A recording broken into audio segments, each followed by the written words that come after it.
All right. We are about to get live in a second. All right. This is Fred Lambert with Electrek, and we have something a bit different today. So it's not the usual Electric podcast. We're going to have that later on this week.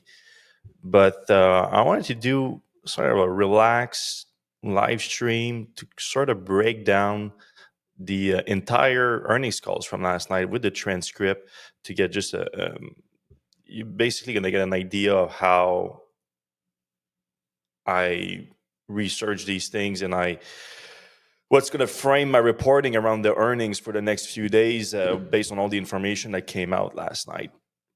So we're going to get a step-by-step, just dive deeper into everything that Elon and the rest of the management said and compare that to reality, because sometimes I think Tesla likes to distort, and Elon in particular, distort the reality a little bit.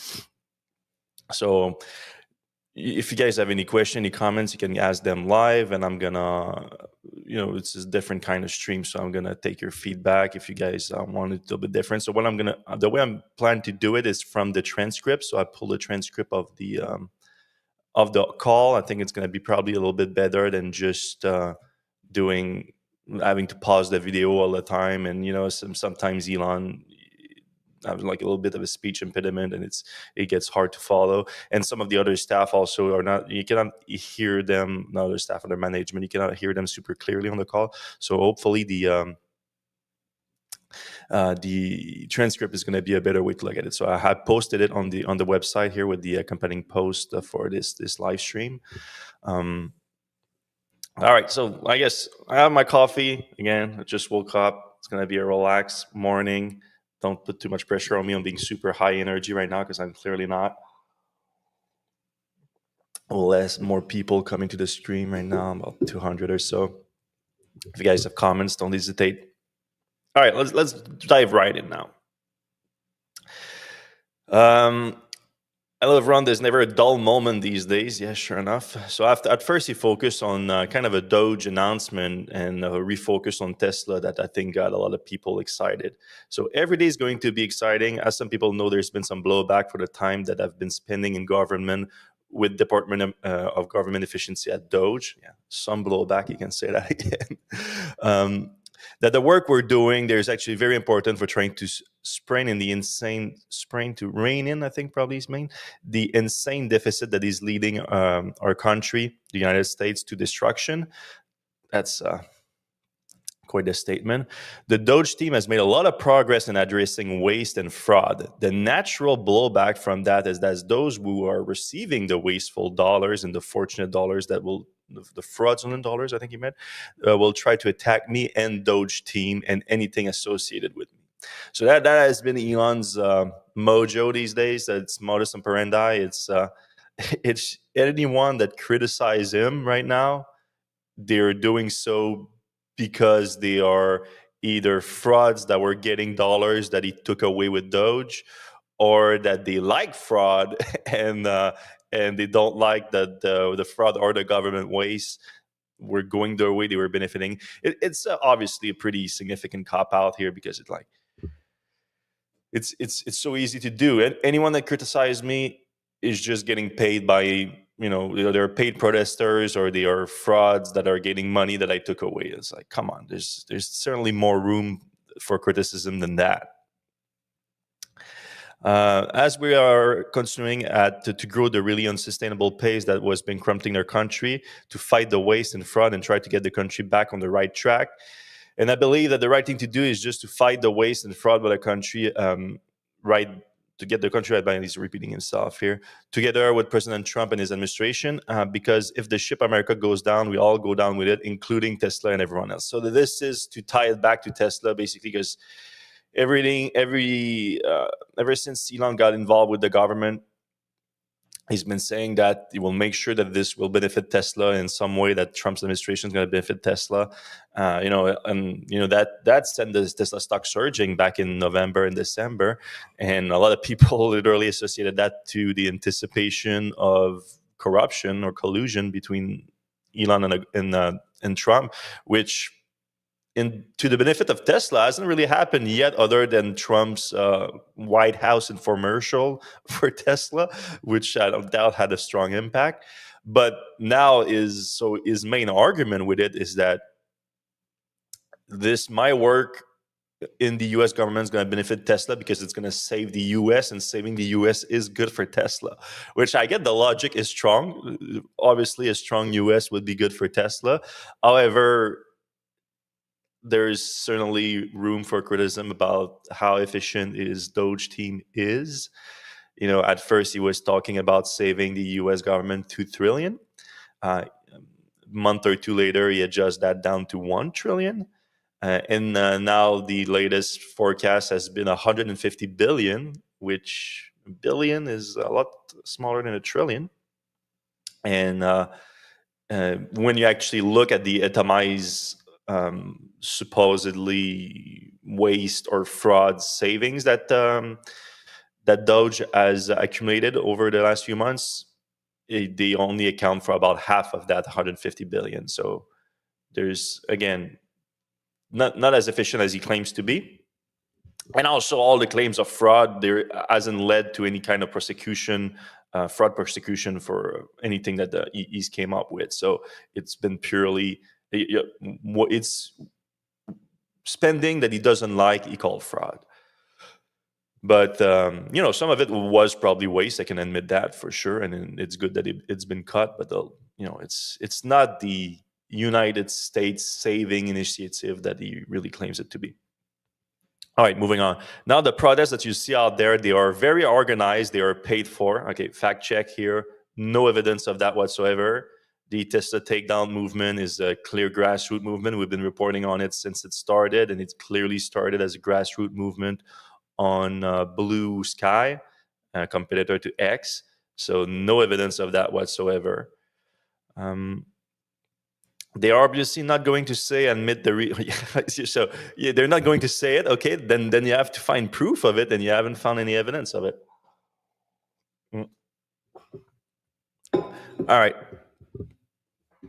Moving on from that, so the real reason for the protests is, again, the claims that it's the fraudulent money that the people have been getting without any proof whatsoever. They are receiving the waste and fraud, which continue receiving it. So very delusional stuff right there. Like you have to have proof for these grand claims like that. And if you don't, you're just some old guy rambling.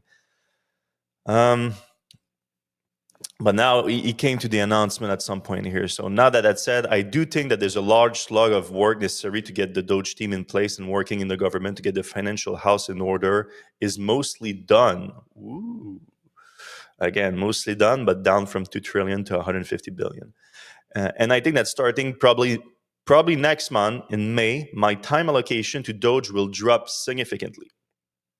So he said that it will drop. He said that it will likely continue all the way through the Trump administration, which is a surprising comment from him, because I think that when it was created, the DOGE, through an executive order, they put an actual deadline on it from up until 2026. I think July 2026, like 4th of July too, so something like that. So it was not supposed to go on for the whole 4 years. So now he says it's going to go on for the whole 4 years, but he said he's going to walk back his time allocation to DOGE and spend more time at Tesla. But he still said that if the president allows him to, he still plans to spend a day or two a week at DOGE, which it's just mind-blowing, because he's the CEO of a major public company here, like 800 trillion. I mean, I don't know about this morning. The stock did shut up last night, but I don't think it's going to support today. It was up 7% in after hours. Now it's up 4%. Not too bad, but again, the entire market is up 4%. So it's a $800 billion company that he's running. And he's also, of course, running SpaceX, XAI, AI, Boring Company, Neuralink, and now spending a day or two a week at DOGE. And we're supposed to think that he's a very committed CEO that deserves a $55 billion package, compensation package. I don't know about that. All right. So he announced that he's going to step back a little bit starting next month from Doge, but still spend a day or two a week. He's going to spend more time at Tesla. Continuing. So at Tesla, we're going through many crises over the years, and actually I've been through many near-death experience. We were probably on the ragged edge of death at least on maybe a dozen of times. That's true. Fact check, true. It's been so many times. This is not one of those times. Oh, okay, that's good. So we are not on the ragged edge of death, not even close. So there are some challenges, and I expect this year's will be. There will probably be some unexpected bump this year's, but I remain extremely optimistic about the future of Tesla. And then he's going to get into why he's so optimistic about the future at Tesla. And, I kind of agree, like, no fact checking here that needs to be done. I think Tesla is not at the verge of death right now. The earnings were bad. The earnings were really bad. And Tesla last quarter, if Tesla had no operation whatsoever and only took interest from the pile of cash that they accumulated over the last few years, tax-free cash because of all the company's losses, it would have made just as much money as it did from its operation this quarter, because it made about $400 million in interest rates from its $37 billion stockpile, and it made about $400 million from its operation, and about 600 million of that were from selling regulatory credits. So this is a bad look for Elon, because right now Elon is going around the government saying, entitlements is the problem with the budget and all that, trying to go like aiming and going after people's social security that they bought in for years. If you want to get social security, you have to buy into it. You paid for it. And he wants to go after that when his own company right now would be losing money if it was not for government handouts, if you want to put it like that, regulatory credits in this case. So pretty bad look for Elon. But now the bright side, so yes, Tesla is not making any money right now from selling cars, and you can add the energy business to that. The energy business on itself would be doing money, but the automotive business is dragging it down right now. His claim is that doesn't matter. Our once very profitable automotive business going away doesn't matter, because I'm doing this spin right now. I'm going to AI robotics. That's what this is about. So he says the future of the company is fundamentally based on large-scale autonomous cars and large-scale, large-volume, vast numbers of autonomous humanoid robots. So the value of a company that makes truly useful autonomous humanoid robots and autonomous useful vehicles at scale at low cost, which is what Tesla is going to do, is staggering. I continue to believe that Tesla, with excellent execution, will be the most valuable company in the world by far. That's an important if. So at least honest about that. We can execute well. If we do execute well, I think Tesla will be the most valuable company in the world by far. It may be as valuable as the next 5 companies combined. All right. Hard to fact check that, because it's very big hypothetical, and he's kind of right, because it's all around if they can execute that well. Because truly, if they have efficient, large-scale autonomous cars and large-scale autonomous humanoid robots, those are incredibly valuable products. The doubts is more about them making that happen. So the fact checking is going to get more interesting when we get into the details in a few minutes. I'm curious to get you guys' thought on it too. I see you guys already some comments, but all right. So there'll be a few bumps along the road before that happens. I said that I think on the last earnings call that we'll start to see the prosperous of autonomy take effect in a material way around the middle of next year. He didn't exactly say that the last call, but he's saying it now, and we're going to get to that in more details in a second. We expect to have to be selling fully autonomous ride in June in Austin. He's made that claim several times over the last 6 months or so, as we've been saying for the now several months. Yeah, so that's continued. But the real question from a financial standpoint is when does it really become material and affect the bottom line of the company and start to be a fundamental part? When it does move the financial needle in a significant way? He asked that as a question, and his answer is that's probably around the middle of next year, second half of next year. And then once it does start to move the financial needle in a second way, it will go exponentially from there. So that's an important new data point that Elon has introduced, a new claim. He says that now Tesla's autonomous efforts, self-driving efforts, going to start to contribute meaningfully to Tesla's financials mid next year, second half of next year, second half of 2026. Which at this point it's kind of laughable because he's been saying something similar to that at some point, because I mean he didn't say financially significantly contributing, but he has been claiming like millions of robotaxi on the road by the end of next year, every year for the last since like 2018 2019. So it's like, okay, because millions of robotaxi on the road would be financially positively contributing to Tesla's success. So I don't know. Yeah, KV, we're always 1 year away from the world changing forever. That's basically has been his approach to full self-driving. So I'd encourage people to look beyond that, some sort of bumps and bundle each of roads. So he's like, oh, things could get rough in the next few months, but look beyond that. Mid next year, second half of next year, things are going to be rosy. We're going to be rolling in dough from all these millions of autonomous vehicles. Now, he did talk a little bit about tariffs, which we were expecting. With respect to supply chain risk, something that Tesla has been working on for several years is to localize supply chains. This actually makes sense for a cost standpoint, and from a logistic risk standpoint, is to have the supply chain to be at least located on the continent in which the cars is built. And so we are, I think, at least the least affected car company with respect to tariffs, at least in most respect. I mean, it remains to be seen.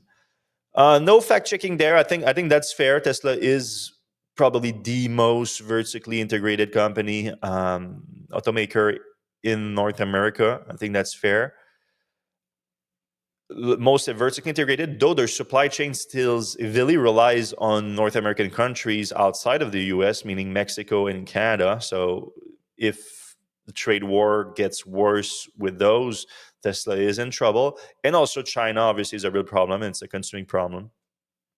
Now, tariffs are still tough on the company when margins are still low, but we do have localized supply chains in North America, Europe, and China. So that's put us in a stronger position than any of our competitors.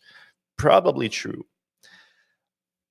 When it comes to the automotive business, which again was already struggling anyway, but when it comes to the energy business, Tesla is in a precarious situation in North America, where it produced the Megapack and the Powerwall because it produces those with Chinese battery cells. So I think he does address that a little bit in the call. So yes, last night I was listening to the call live, so I might have missed a few things, but I think he does address it. So James asked, is Elon spending more time at Tesla a good thing? He pushed the robotaxi ahead of the cheaper model vehicle. The robotaxi should have been after some new model vehicles.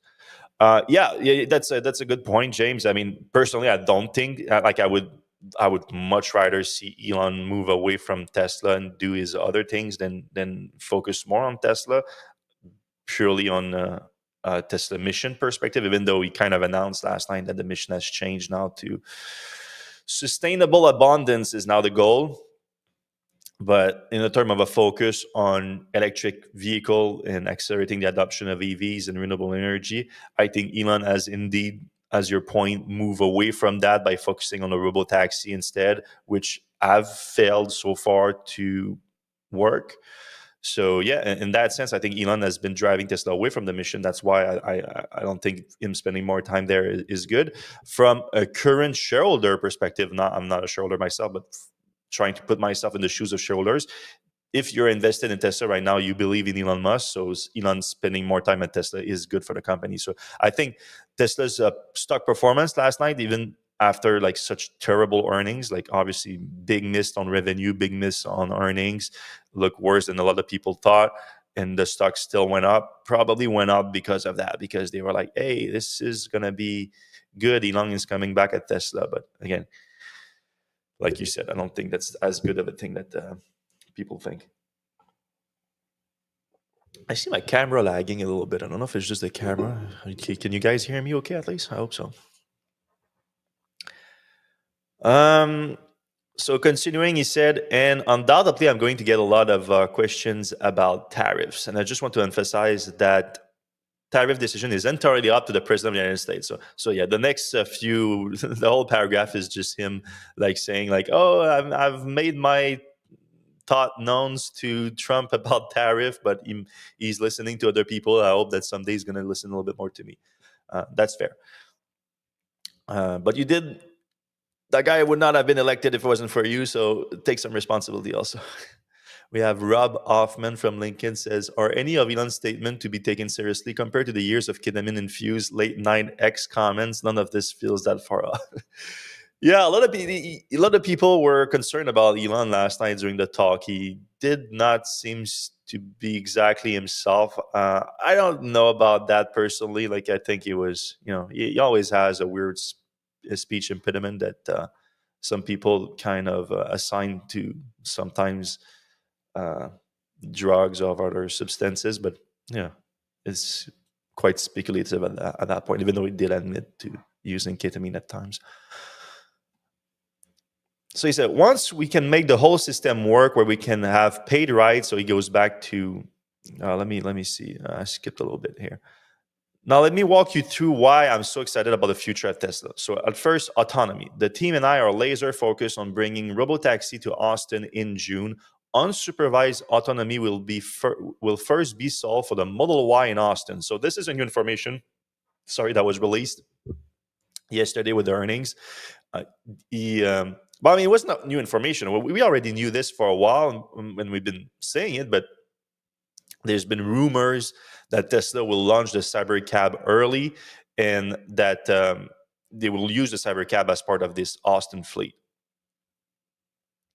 Now he confirmed it. No, it's going to be the Model Y. So the Cybercab is not ready. That's not surprising. It's going to be the Model Y. So a vehicle with a steering wheel, even though he says it's going to be unsupervised. So there's still a question mark around that. Is there really? Because he said before there's not going to be anyone in the driver's seat in that fleet. So let's see about that if that ends up to be true. But I have my doubts. But it could also be no one in the driver's seat, because we're going to talk a little bit more about it. They released more information about the planned pilot project in Austin. He used the term pilot. Sometimes he does, sometimes he doesn't for the project. But yeah, Model Y is going to be used, and they emphasize it's the same Model Y that we deliver to customers now. So like customers are also going to get full self-driving, even though this is going to be a geofence internal fleet with teleoperation assist. So completely different than nothing has changed for the consumer version of that. But he's going to talk a little bit about that later on too. So I'm going to get a little bit more details about it. All right. You should parse out the terms robot. So then he explained the difference between robotaxi and cybercab. So cybercab now, they filed for both names, for both robotaxi and cybercab, for the vehicle that they unveiled back in October at the event in Los Angeles.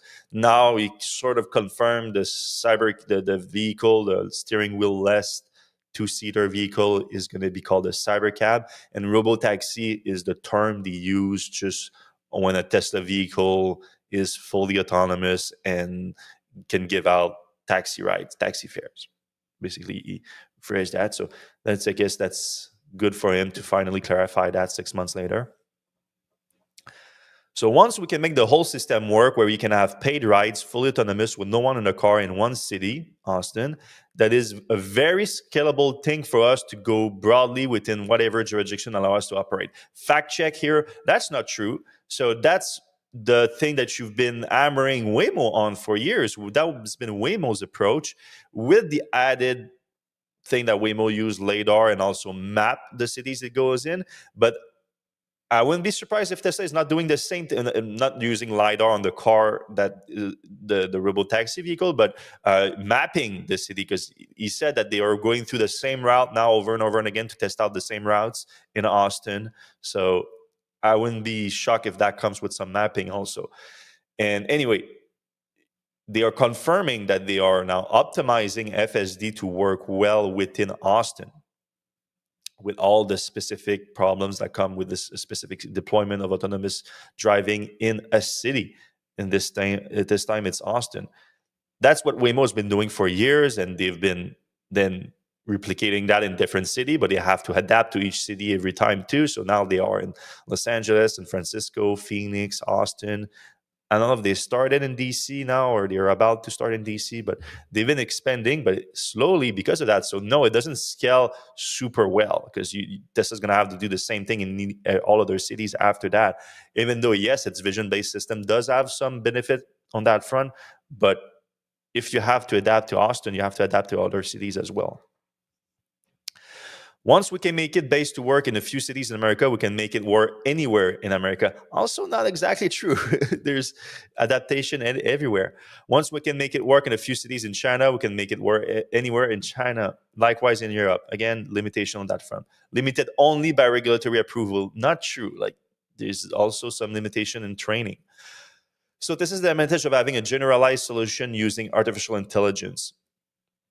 And then an AI chip that Tesla designed specifically for the purpose of, opposed to very expensive sensors and high precision maps of a particular neighborhood where the neighborhood may change or often changes, and then the car stops working. Again, I would need to see proof that Tesla is not using any mapping in Austin, because we have seen them use LiDAR vehicles to map and ground truth the Tesla vehicles. So if they are truly not using that as part of this pilot program in Austin, I'd be surprised. All right, so that's the autonomous part of the thing that Elon, they're going to discuss a little bit more in later on the call. But for now, like, that was his update on generally what Tesla plans to do with autonomous vehicles. Do the Austin part in June, optimize it, and then make it work in other cities. He says later on the call, I guess I can address it right away because it's related, but he says that they're going to start with 10 to 20 cars. That's what they're talking about right now in Austin, 10 to 20 cars. So it's far from a big pilot project. It's going to have a lot of limitation in terms of time to get a ride, because even if you spread them out nicely, 10 to 20 vehicle is not much. And what you want, sorry, I just spilled coffee on myself. One of the best thing that makes Lyft and Uber work is the availability of the vehicle being so quick. That's what you need. So Tesla might find itself having to scale that up rather quickly if they want to actually get some good data out of that pilot program. All right, then the other big thing, the other thing that, what are going to make Tesla so valuable is the Optimus robot. So then with regards to Optimus, we're making good progress in Optimus. We expect to have 1,000 robots working in Tesla factory by the end of the year. 10 years forward, we expect to scale Optimus faster than any product, I think, in history, to get to millions of units per year as soon as possible. I feel confident in getting to 1 million units per year in less than 5 years, maybe 5 years. So by 2030, I feel confident in predicting 1 million autonomous units per year. It might be 2029. All right, so millions of robots, 1 million robots a year by 2029, 2030. I doubt that it's going to happen, but I cannot officially fact check that. I can only tell you that Tesla right now is working on a production line to build them, and they aim to build a few thousand this year, correct? But so far, while Tesla looks to have made a lot of progress on the robotic sides of things with the humanoid robot, and Tesla does have significant advantage over some competitors when it comes to the inference computing inside the robots, because of the self-driving computer inside the car that is so power efficient. That's really good for Tesla. great progress on the robotic side of things. But on the AI side of things, that's where we have a lot of concern about Tesla's Optimus robot program. Everything we've seen it perform so far in demonstration, like last October at the Robotaxi event, on videos that Tesla has released, every time there seems to have been teleoperated fully, or at least assisted by teleoperation, human teleoperation. So that's not good. Like that, the real, for sure, Tesla is right. Elon is right that there's a ton of value in having autonomous humanoid robots, but they need to be autonomous. They need to be able to like see a human do a task and replicate that task. Tesla has not shown capability to do that yet. So until they do, having millions of robots a year is just like saying like, yeah, we can make a million cybercab in 2026, 2027 without a steering wheel. But like those cybercabs are going to be useless if you haven't solved autonomous driving by then, and you still haven't solved autonomous driving. So the same problem applies to the robot. We will still also have 20 million cars made per year. So KV is referencing to Elon's goal that 2030 is going to be when he said that Tesla is going to make 20 million cars per year. I think that's pretty clear that they have abandoned that guidance at this point. Like they even abandoned the guidance of growth in 2025, it sounds like, for the automotive business. So then it would be going for like less than 2 million units a year to 20 million within the next 5 years. You can forget about that. That's impossible. Just this guy, says, why would anyone want Elon's robot anywhere near them? I mean, some people are still a fan of Elon and they will want his robots all over them. Vitamin D said China already has robots for sale. Tesla is late, like always. That's the thing.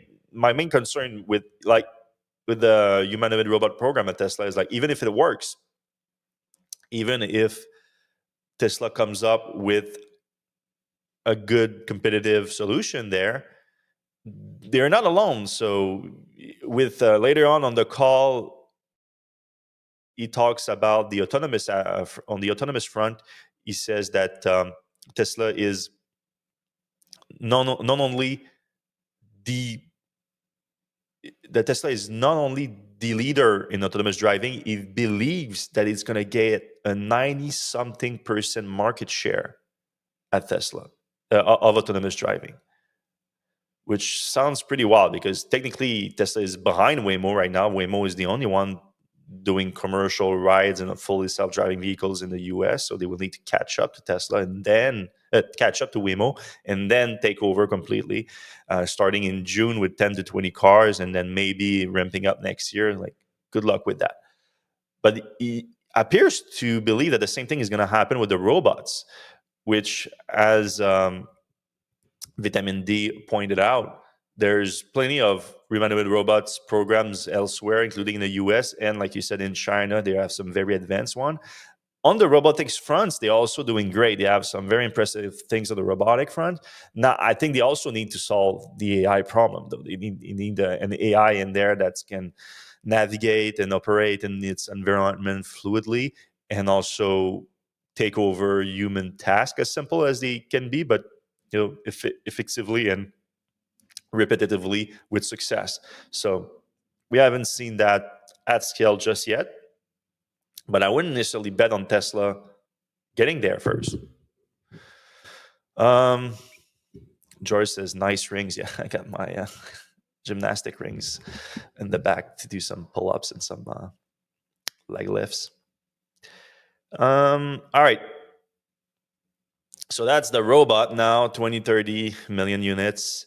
Then it talks about energy. Let's see what with respect to energy business is doing very well. The Megapack enables utility companies to output far more total energy, more than would otherwise be the case. When you think of the energy capability of a grid, it's much more than, say, total energy output per year. If the power plants could operate at peak power for all 24 hours, as opposed to being at half power, sometimes a quarter power at night, then you could double the energy output of existing power plants. But in order to do that, you need to buffer the energy. So he's basically just explaining the usefulness of energy storage, which we know it's very useful. It's true, and the Megapack has seen a lot of scale, so there's nothing wrong with that. It's truly the silver lining for Tesla right now is the energy business. Tesla is selling a lot of power power walls and mega packs. My only concern with that is that, like I said earlier, this entire business in the US, where Tesla is producing most of this mega pack right now, they just started production in Shanghai, and all of its power walls relies on cheap Chinese battery cells, which are getting tariff now at 145%. So as soon as Tesla sells all its current inventory, it's going to have to increase prices like crazy. It's going to or cut through its margins, and then it's going to be a tough time for that business. And also, in the US, Tesla is going to have a pretty good hold on the market. But internationally, I think Tesla is going to have issues now because BYD and CATL, who are the ones providing the battery cells for those products at Tesla, have come up with their own products at the battery level for stationary energy storage. So if your supplier is starting to compete with you with the end product to the consumer, that's generally not a good sign. So it's something to watch out for Tesla. All right, now Q1 first quarter of a year are usually pretty tricky because it's usually the worst quarter of the year because people don't want to buy a car in the middle of winter during a blizzard. Okay, yeah, I mean, yes, automotive business is seasonal. So, but that's not the middle of a winter during a blizzard. I mean, there's no blizzard in California in the winter, so it's not like the entire market is affected by that. So we picked Q1 as a good quarter to do a cutover to the new version of the Model Y. That's a good strategy, it's true. We changed production of the world's best-selling car. This year, I'm not so sure. Remember, the Model Y is the best-selling car of any kind on Earth with 1.1 billion units. Well, I think that's 1.1 million units, it means, per year output of a single model. That might not be his mistake. That might be the transcripts mistake, by the way. So we did this changeover at the same times in factories all across the world. So congratulations to the Tesla team on an amazing job in pulling that off, which is a very difficult transition. He's right. It's a super difficult transition. You have Fremont, Texas, Berlin, and Shanghai. So 4 factories producing the Model Y, changing over to a new design at the same time. Super difficult. Tesla did it. Lost about three weeks of production, but made it happen. Incredible performance. Problem now is, can they sell that car going forward? So that's the real problem here.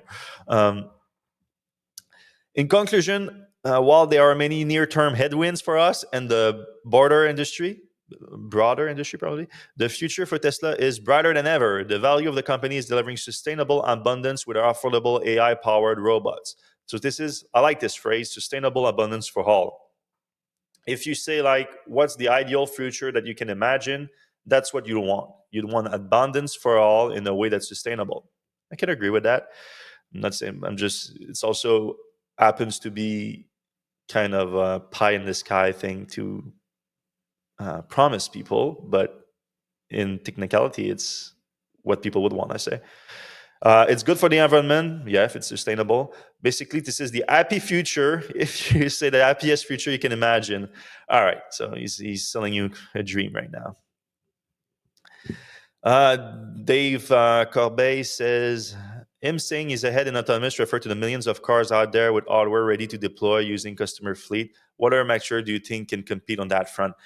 Well, David, my point on that front is, like, they have not proven that these millions of vehicles out there have the hardware for be unsupervised to achieve unsupervised self-driving. They have not proved that yet. They have claimed it, but they have claimed it before and been wrong. They've claimed it with hardware 2.5 between 2016 and 2019, and they were wrong about it, had to upgrade to hardware 3.0.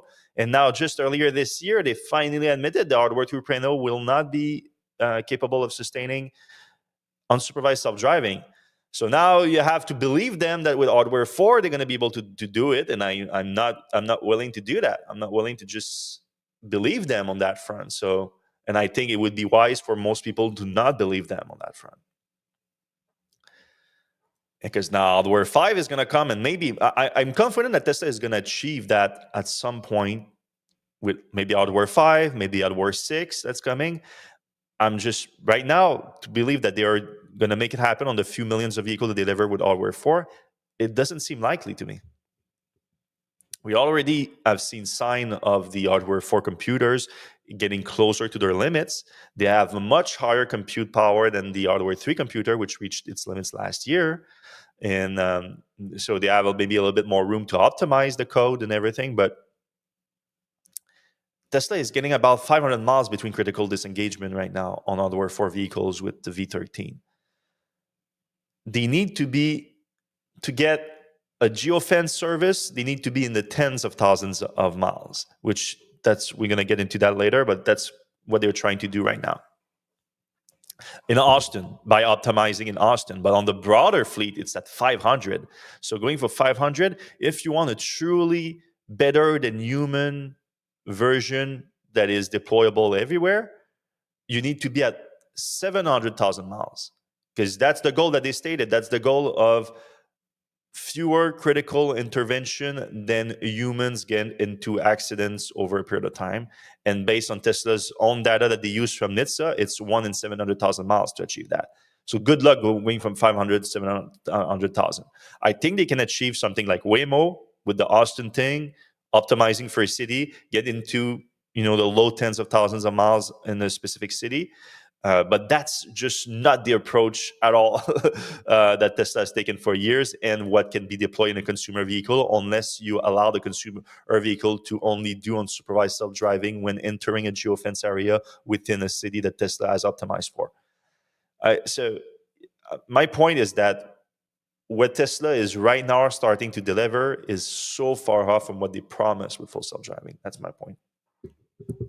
Pix Electrek says the one thing that most people, including Elon's stooges, is that they swept the main issue with Tesla is losing, including brand damage in their CEO. Yeah, I think there was one question that addressed it. We're going to get into it in a few minutes.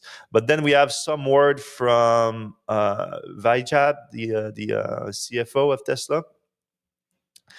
All right, so then I'm glad to have the transcript because I'm having some issues with his accents at times, so I did miss a few things that he said on the live on the call. So hopefully I can get some. So you're gonna get my reaction more live as I read the transcript, because I might have missed something in the live call. In Q1, we achieved something which has been never undertaken before in the automotive industry, updating all our factories. So yeah, we already talked about that. They did a great job with that. Now, getting back into the business, there's been a lot of speculation as to the reason for decline of our vehicle deliveries in the first quarter. We had previously guided that we will be updating also. He's still on the Model Y thing. So basically, yeah, he said that the main reason for Tesla's decline in deliveries in Q1 has been the changeover to the Model Y, the new design. And he's probably right about that. I'm sure that is the bulk of the changeover. But at the same time, on the demand aspect of it, it did help Tesla in Q1 in the demand, because a lot of the Teslas are core fans, or want always the latest, best vehicle that Tesla produces. So when the new Model Y came out, they rushed and they bought it. They bought the launch edition and all that. So it helped create a little bit of a backlog of order for the early deliveries. But now that's gone in Q2. Now Tesla has to just sell the new Model Y like it did with any car, and it has also the production capacity. They said they're already back to the full production. So now the Q2 is the bigger test, because there's no backlog from the core fan base. They have to sell the car like they did before, and we'll see if they're able to do that. So now Q2 is going to be a better test of Tesla's brand damage, the impact of the brand damage versus the changeover. The CFO continues, we have an extremely competitive vehicle lineup.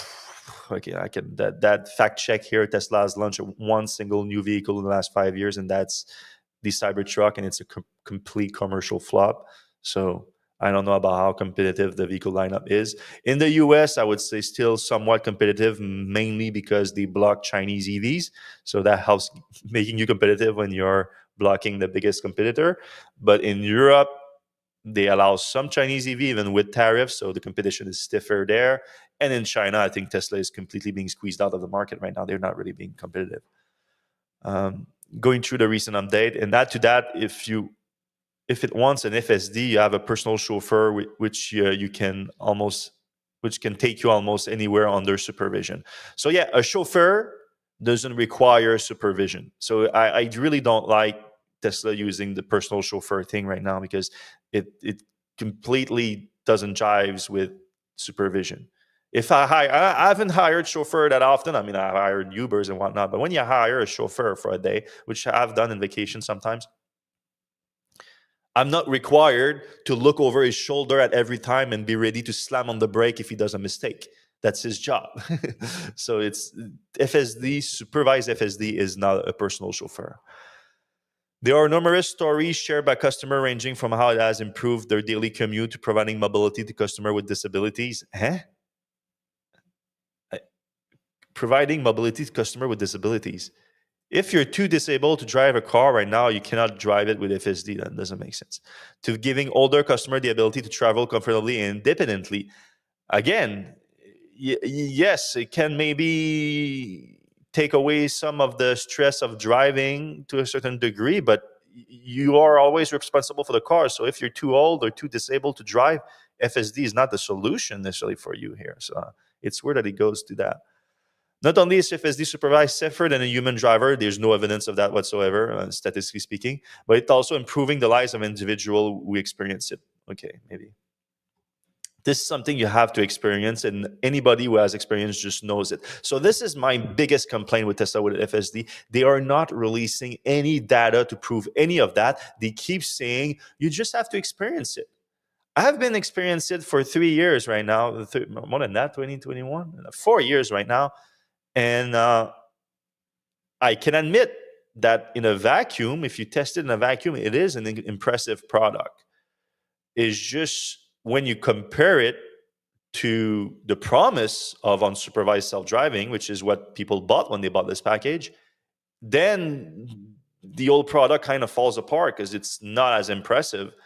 Like when you have to supervise it, and Tesla doesn't take any responsibility for any accident.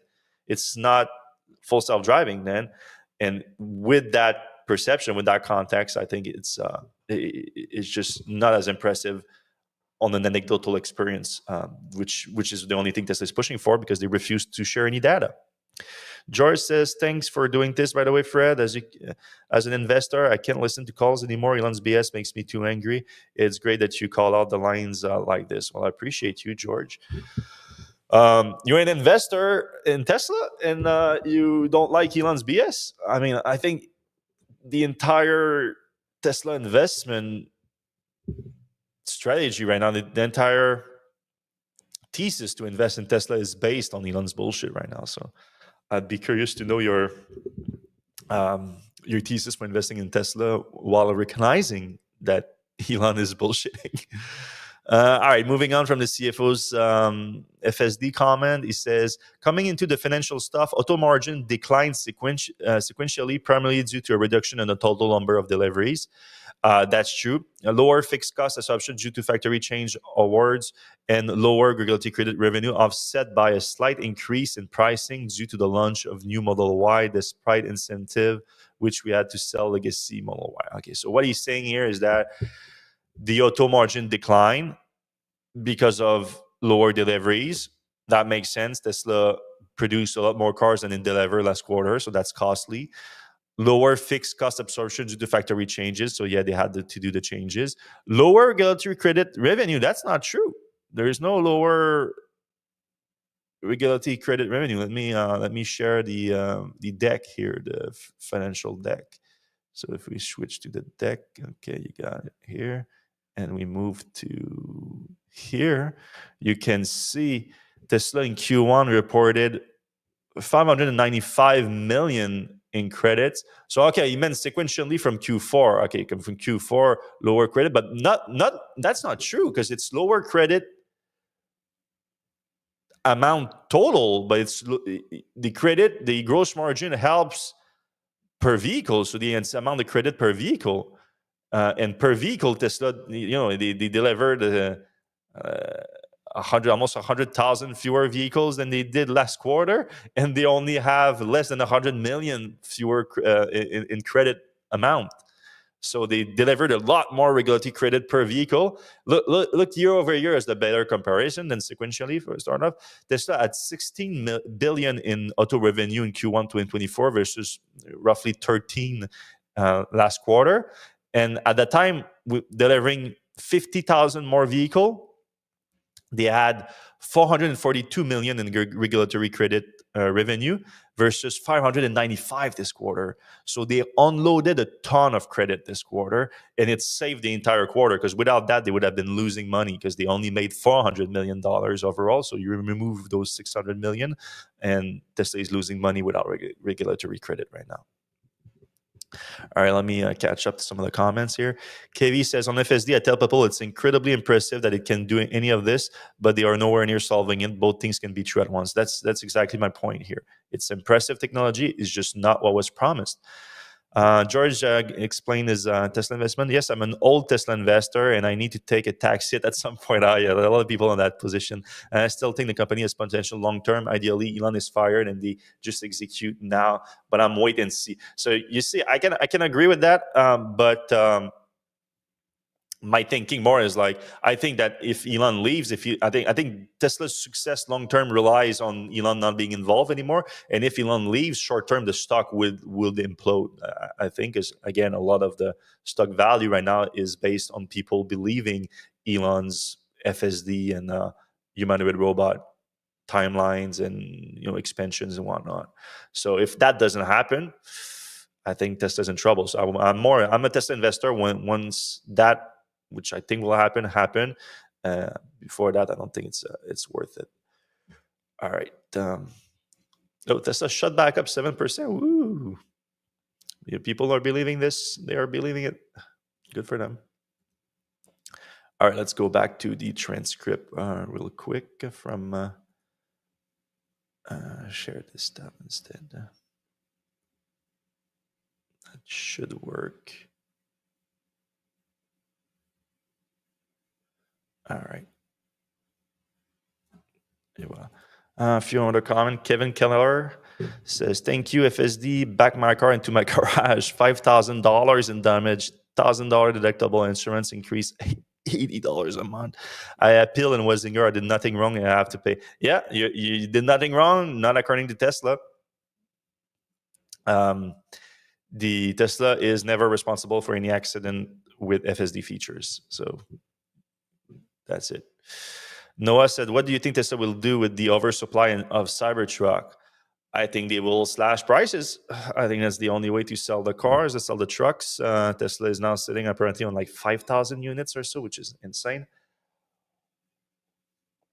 I would assume that I wouldn't be surprised to see Tesla cutting back production even further, which they apparently did last month or no, earlier this month. And even having to pause production maybe of the Cybertruck later this year if it doesn't sell at all. So, all right. I lost the big part here. Okay. Our energy storage business, like I said before, has achieved yet another milestone or create highest gross profit in the quarter. That's good. I believe that. This was despite sequential decline in deployment. The importance of this business, as you mentioned, is pretty profound, especially in this environment, because in order of our good, like he says basically the same thing. Additionally, on the Powerwall side, we've been saying the new Powerwall has been achieved a very good reception to customer and extend currently supply constraint. That's true. I've heard that Powerwall 3 is hard to get right now. Our services and other margin, they were slightly down sequentially, primarily because of the pressure on the used car business. I bet the used car prices for Tesla are crashing. In insurance business, that's interesting. Note that we continue our journey to improve profitability in our services and collision business through better labor productivity. As previously discussed, our operating expenses continue to increase sequentially, primarily due to our AI-related initiatives. So yeah, Tesla is investing a lot in that, including Optimus and also cost of development of our vehicle programs, including CyberCAD, SEMA, and cheaper models. SEMA, I don't know what you mean by that. These expenses flow through R&D. We believe even in the current environment, it is the right strategy in making investment in these areas to position. Okay, sure. Then they did discuss some drop in sequential drop because of the Bitcoin markdown that they have to do. But like next quarter is going to be a markup maybe because like the Bitcoins went up. So this Bitcoin investment is kind of biting them in the ass a little bit. It's like, it's not great. All right, so that's interesting. Here he shared a little bit of data about the tariffs here. I know tariff is the hottest topic, which people talk about and has various impact on our business. And as Dylan mentioned, on the vehicle business, we've been on this journey of regionalization for years. Specifically in the US, Model Y has been rated the most American model made cars on cars.com, made America Index 3 years ago.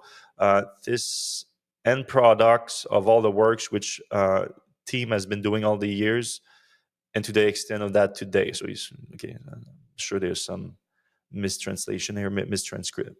If you look at our vehicle lineup in the US, we're about approximately on a weighted average basis of 85% USMCA compliant. So this is interesting.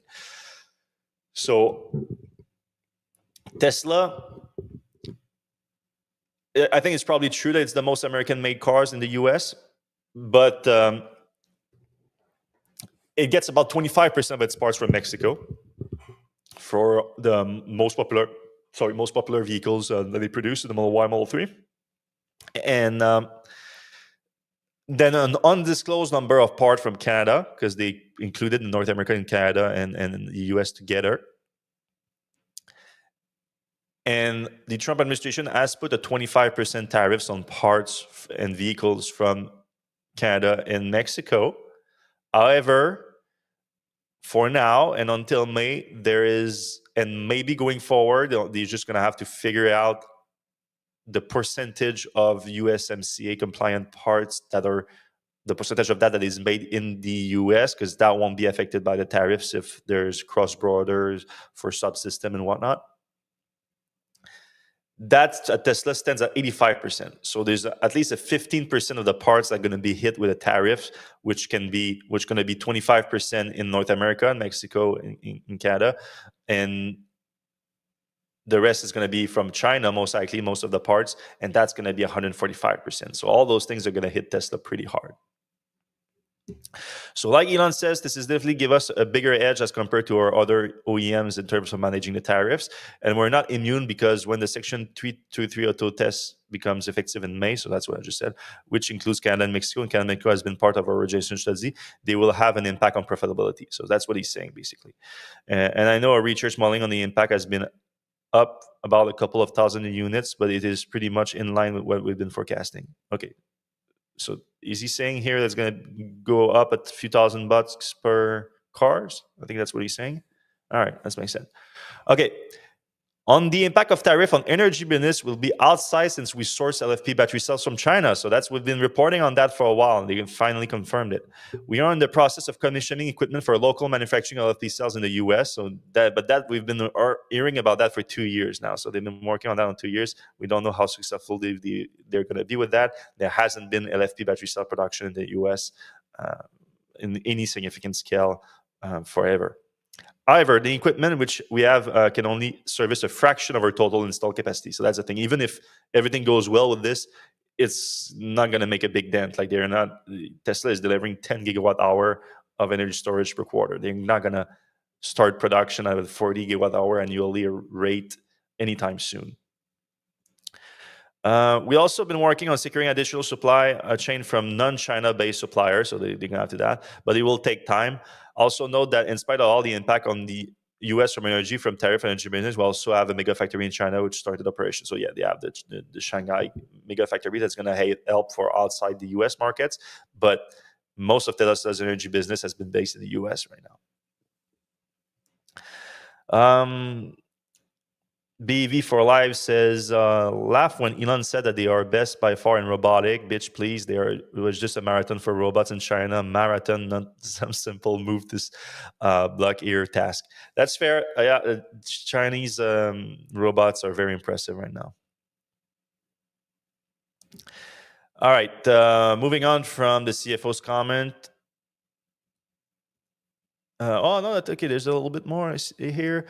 So he says there's also an important impact of tariff on our capital investment. I know this is going to sound counterintuitive, since in order to launch manufacturing or expand lines, we have to bring equipment from outside the US, because there's not that much capacity in the US that the current trade environment, such as equipment, such brought in subjective. So he's saying that, and then Elon says the expense is bringing in from China right now. So yeah, he's basically saying that to move some manufacturing from outside the US into the US, you need to buy equipment, including from China, that is now being tariffs like crazy. So that's a problem. So the CFO continued, the reality is that China has the basic ones, which has the most capacity to provide. Our CapEx guidance, inclusive of tariffs, even with the optimization we have tried to do, it is forecast to still be in excess of 10 billion this year. We're still evaluating what more to do on this one. So yeah, they're still planning to spend about 10 billion on CapEx, even with the tariffs increase. We have a near-term challenge in our business due to tariff and brand image. Oh, that's a nice admission. We think our strategy of providing the best product at a competitive price is going to be a winner. Well, that generally is a winner, but a competing product at the same at a competitive price without the brand damage is going to win, though. This is the reason we're still focused on bringing cheaper models to market soon. They're going to talk a little bit about that later, and that's going to be very interesting. The start of production is still planned for June.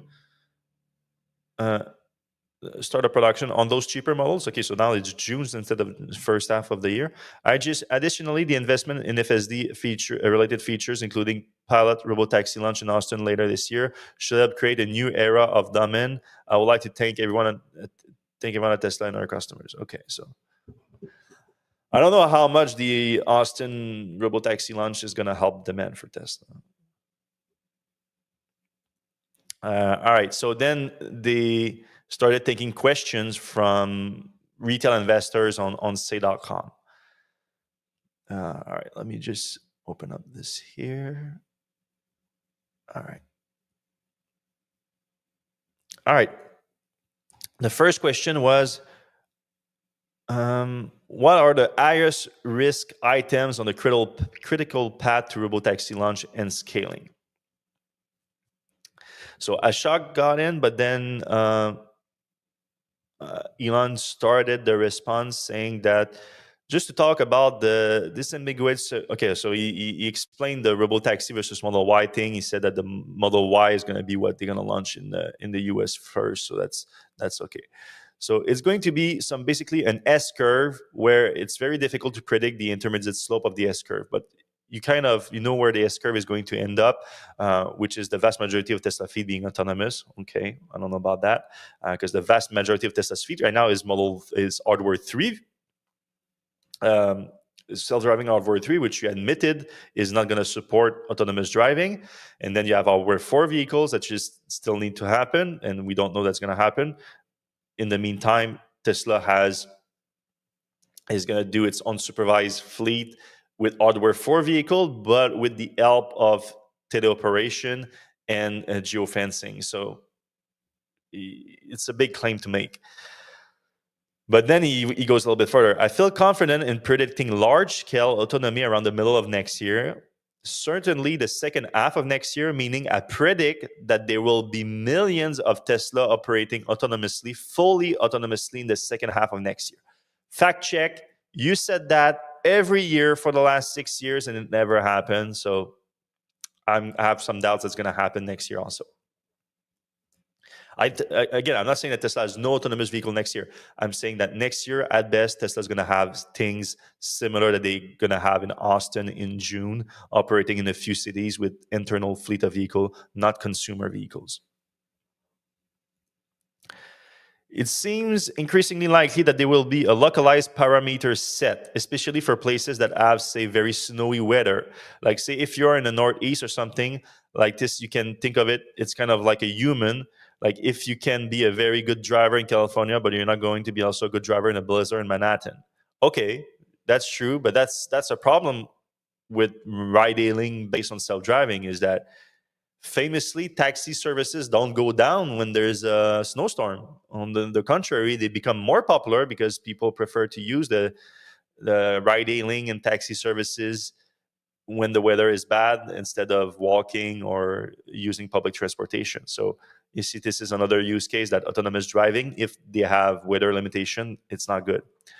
You're not going to be as good. So there's actually some value in you still drive, but your probability of an accident is higher. So it's increasingly obvious that there's some value to having a localized set of parameters for different region localities. So again, he's already kind of walking back what he previously said, that Tesla's advantage is a generalized approach that you can drop anywhere and it can drive anywhere better than a human. It's like, yeah, better than a human, but where it's a little bit more difficult for human, we're gonna probably put limitations. So already a big walk back here. Digital neural nets and cameras and human operate. So he's making the vision-based argument again. And then Ashok, the head of self-driving at Tesla, chimes in and says, speaking of to the location-specific models, we still have a generalized approach. So okay, so here, that was an interesting comment, I think. So let me read the whole thing and comment on it. We still have a generalized approach, and you can see that from deployment of FSD supervised in China with this very minimal data that's China specific, the model generalized quite well to completely different driving styles. All right, fact check here. Not exactly, because China has a lot of country-specific driving rules, and FSD has been breaking a lot of them, and a lot of testers in China have racked up a bunch of fines because of it. So not exactly true. It's true that it's adapting well to the different road styles, even without roads and everything. FSD is great at that, but it's something that's it's kind of Tesla is flexing for having a specific use case that doesn't bring that much value in this case. Like the case is more about respecting traffic laws is way more valuable than being able to drive in a dirt road. All right, that's just that the AI-based solution that we have is the right one, because if you have gone down the previous rule-based solution or like more hard-coded HD map-based solution, it would have taken many, many years to get China to work. And that's true. Sorry. You can see those in the video that people post online themselves. So again, like look at the anecdotal experience that people have online with FSD. We won't tell you share any data with you that with miles between disengagement or thing like that I would actually prove Tesla's efficiency with full self-driving. I hate that. It's not a good look for a company. So the generalized solution that we are is pursuing is the right one, and it's going to scale well. If it works, yes. And you can think of this location-specific parameters that you don't need to ask a mixture of expert.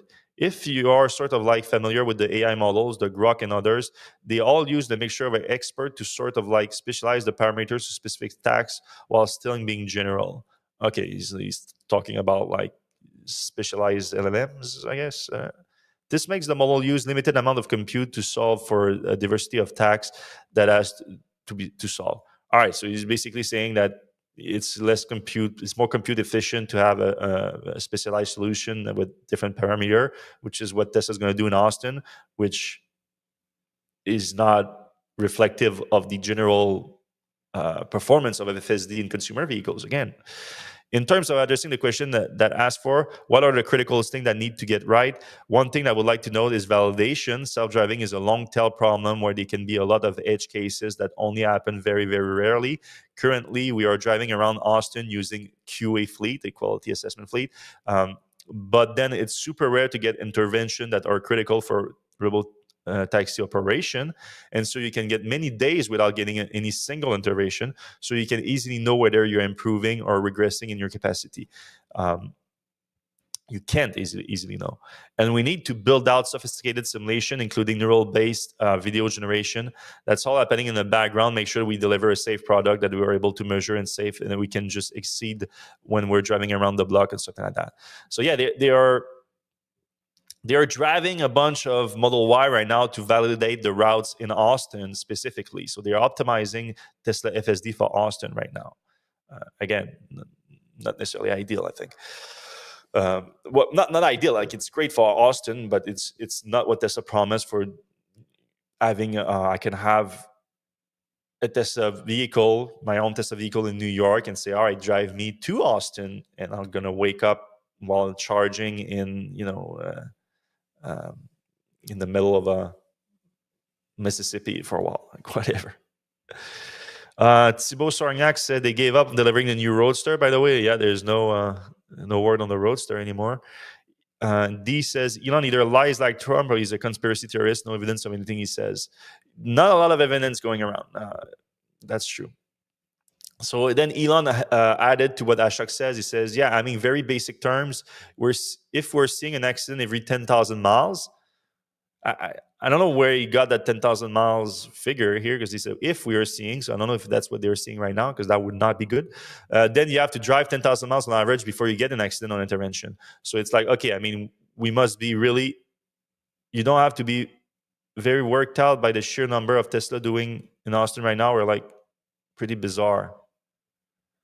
Okay, I don't know. There's something that was. Some people are chasing us. As I show. Oh, so he's talking about the QA fleet right now in Austin that is doing this work. Yeah, there's just always a convoy of Tesla just going all over Austin in circles. But yeah, I just can't emphasize this enough. In order to figure out the long tail things, so all the edge cases, it was 1 in 10,000. That says 1 in 20,000 miles. Well, 1 in 30,000 miles. Well, I probably need to go back to the actual talk what he says, because the transcript is kind of hard to follow here. The average person drives 10,000 miles a year. So now try to compress that test cycle into a matter of few months. That means you need a lot of cars doing a lot of driving around to compress that. So is that really what they're doing right now? So they are driving a bunch of Tesla vehicles in Austin with a FSD, saying how often they crash, or at least there's an intervention that would have prevented a crash if it was just FSD going by itself. And they are talking about 10,000, 20,000, 30,000 miles between those.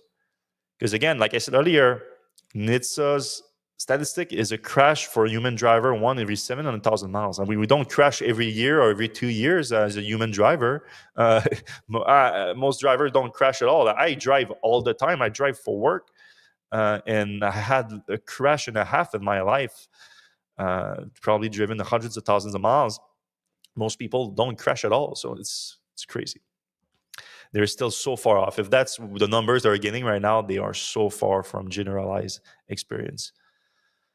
George says, I was unaware of Ashok's comments, and that does give more confidence than the usual Elon BS. I don't know if it gives me more confidence, to be honest. Ashok cited, I will just also add that if you haven't looked at those videos coming out of China, people are really like, again, the anecdotal evidence is one thing, like, sure. They say that the Chinese customer really pushed that. So, all right, the next question is, was on CyberCab itself, we're in a B simple validation now. Okay. We should, our first big builds coming at the end of the first quarter in Q2, and then in the coming months, we start to large scale installation of the equipment at Giga Texas. We're still on schedule for production next year. Okay, so they're talking about CyberCab production next year. Okay, that's possible. I wouldn't be surprised if that happens. However, like I said, the CyberCab only matters if you have solved FSD, which I don't think Tesla's going to solve as a generalized solution next year.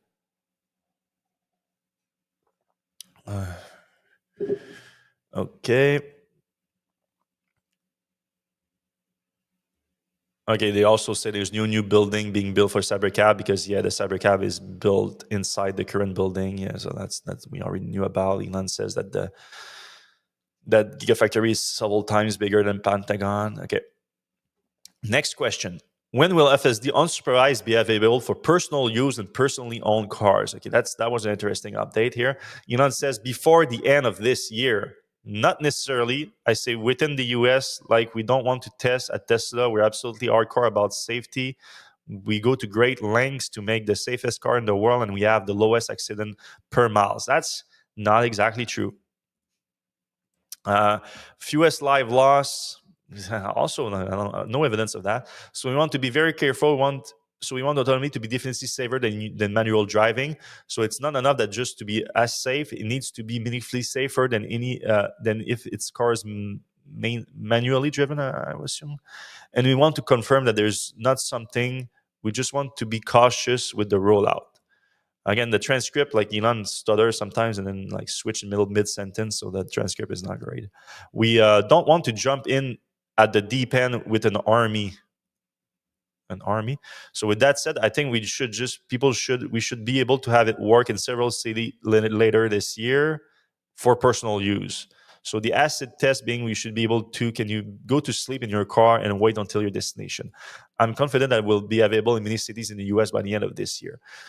So again, we're getting a little bit of clarification of the approach with self-driving here, that what they're going to do in Austin, they're going to do in a few other cities later this year, if all goes well. So I'm sure it's going to happen in Austin. Other cities, I don't know, this year. And that's with internal fleets at first. And now he's saying that Tesla is going to enable, if you go through that city with your personal car with FSD, you're going to be able to have it unsupervised. That's what he's saying. I have serious doubts about that. The next question is Tesla still on track of releasing more affordable models this year, and we'll be focusing on supplying version to enhance affordability similar to the rear-end vehicle Cybertruck. So he's basically asking, is this going to be like the stripped down Cybertruck? Is a new affordable model is going to be stripped down Model Y, Model 3, which we have been saying for a year? That's what's going to be. The new affordable model, the $25,000 Tesla, has been canceled in early 2024. It's been reported several times. Elon denied it, even though it was true. I think a lot of people are waking up to that right now. They're like, okay, Elon was lying about that stuff. It's really true. And I think the call should confirm that. We're going to get into the details here, but still.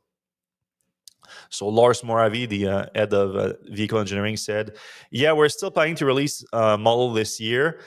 As with all launches, we're working through like the last minute issues that pop up. We're not getting down one by one.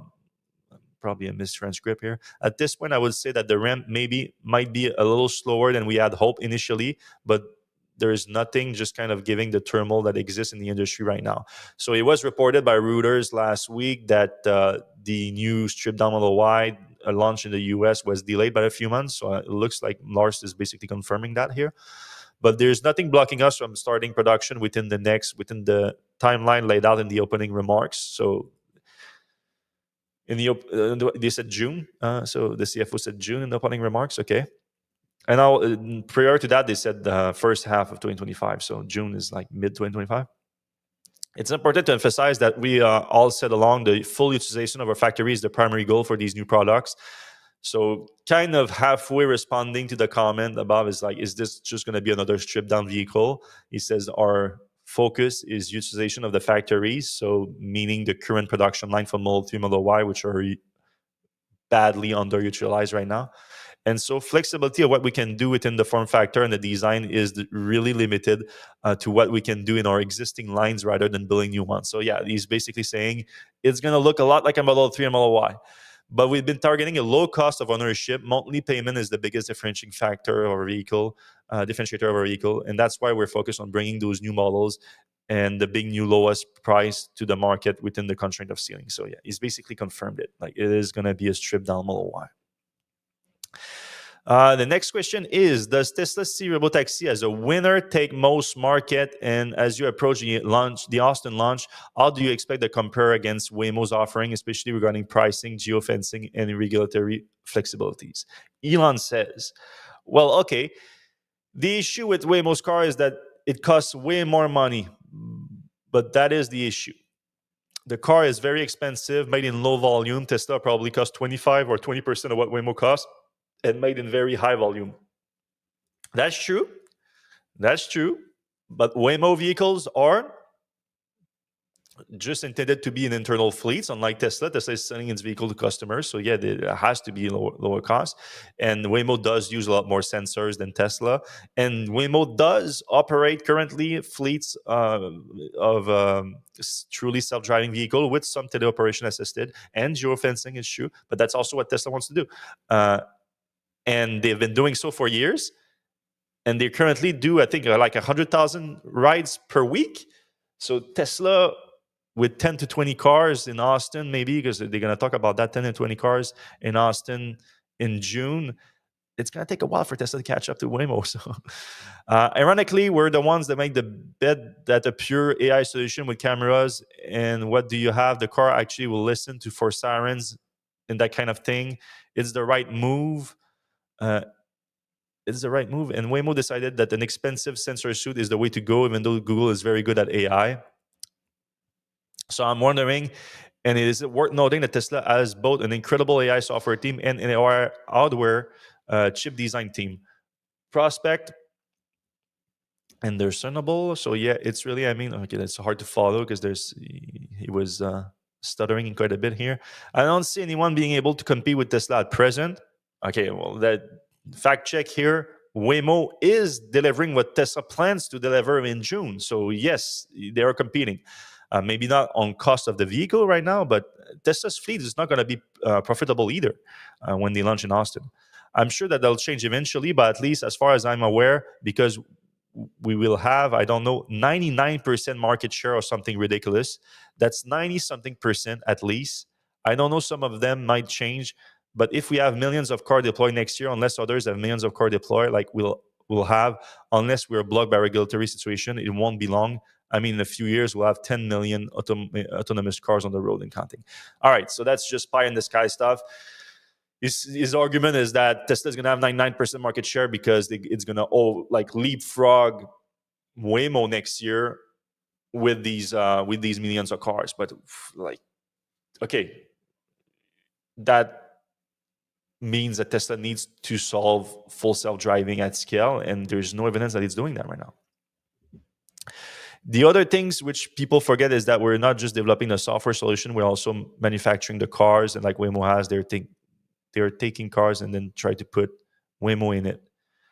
Yeah, that's fair. But I mean, the car part is not really the one that's self-driving. As long as you can, input the driver input in there, and then you have the sensor on top of it. Like it's like Tesla wants to do that with other automakers' cars. So I don't get the argument here.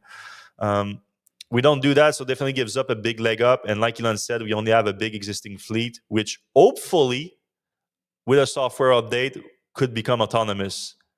And then that was interesting here. So you don't get it from the transcript as much, but in the live call, Ashok, the head of full self-driving, said, hopefully with a software update could become autonomous. So he's like, no certainty there, which probably the right way to say it. And then Elon's quickly comes in and cut him off and said, with software update, it will become autonomous. He injected certainty into his comments. So I like that. That's Elon is really pushing this because he has to, because that's the only thing that's going to keep Tesla afloat. To be clear, the Model Y that we're talking about in Optimus in Austin and Jews, or Model Y, yeah, so he's again saying that it's the Model Y and not the Robo Taxi. Sure. We know that, but no, it's fine.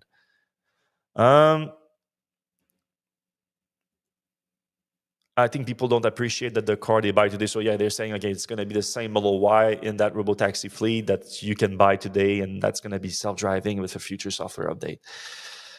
The promise that's been going on for a decade now. Craig said a long way to get there, and I think this is more Elon projection, not realistic. Not that the optical sensor a real reach. Some heads at Tesla going to roll.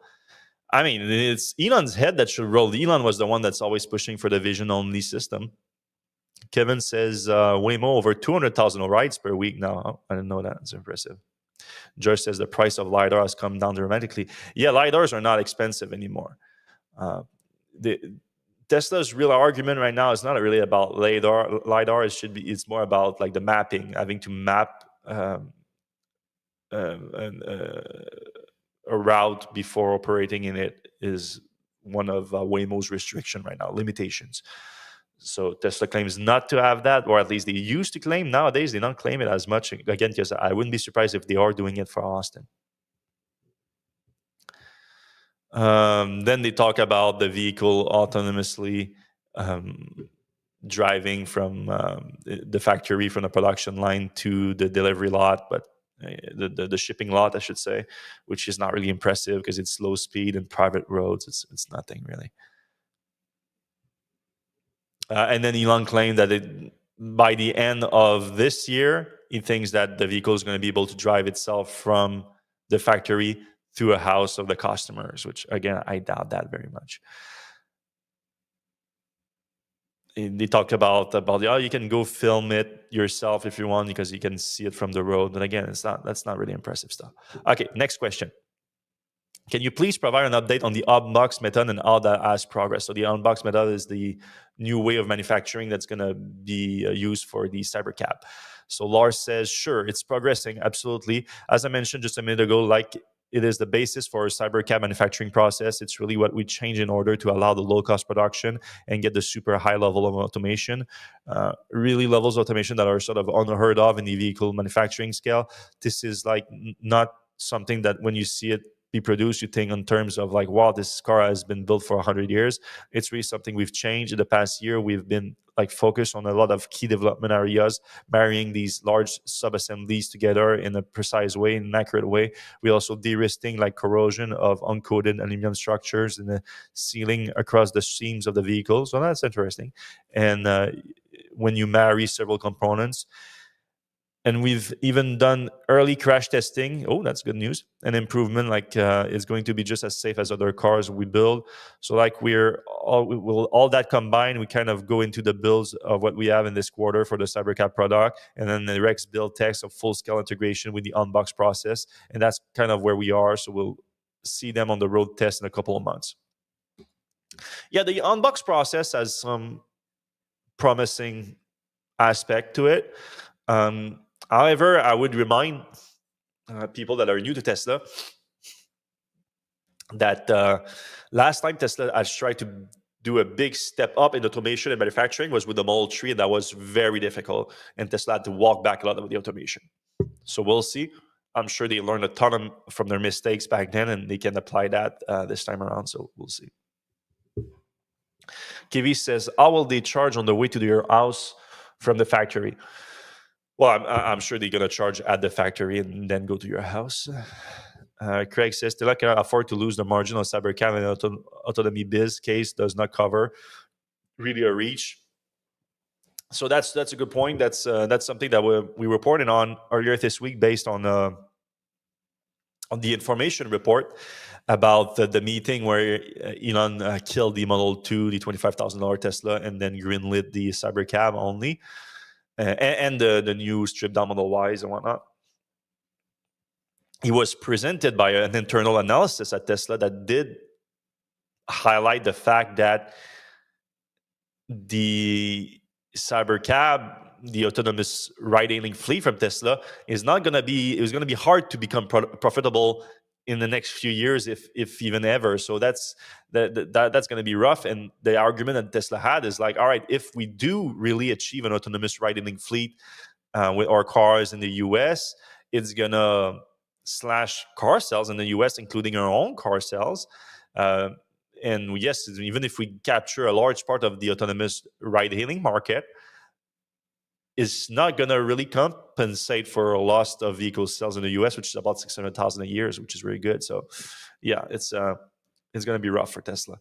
But Elon is convinced otherwise. So they talk a little bit about the production system and the automation with the walk time of moving the vehicle faster to the production line, which is going to reduce costs. So they all talked about that before. So there's nothing really new there. They talk about literally the speed of moving the car to the production line. They want to do it like with seconds. The Shanghai factory is the one that's doing it the fastest right now. So they want to match that with the other factories. So the next question. How is Tesla positioning itself to flexibility to adapt the global economic risk from the tariffs and political biases, and etc.?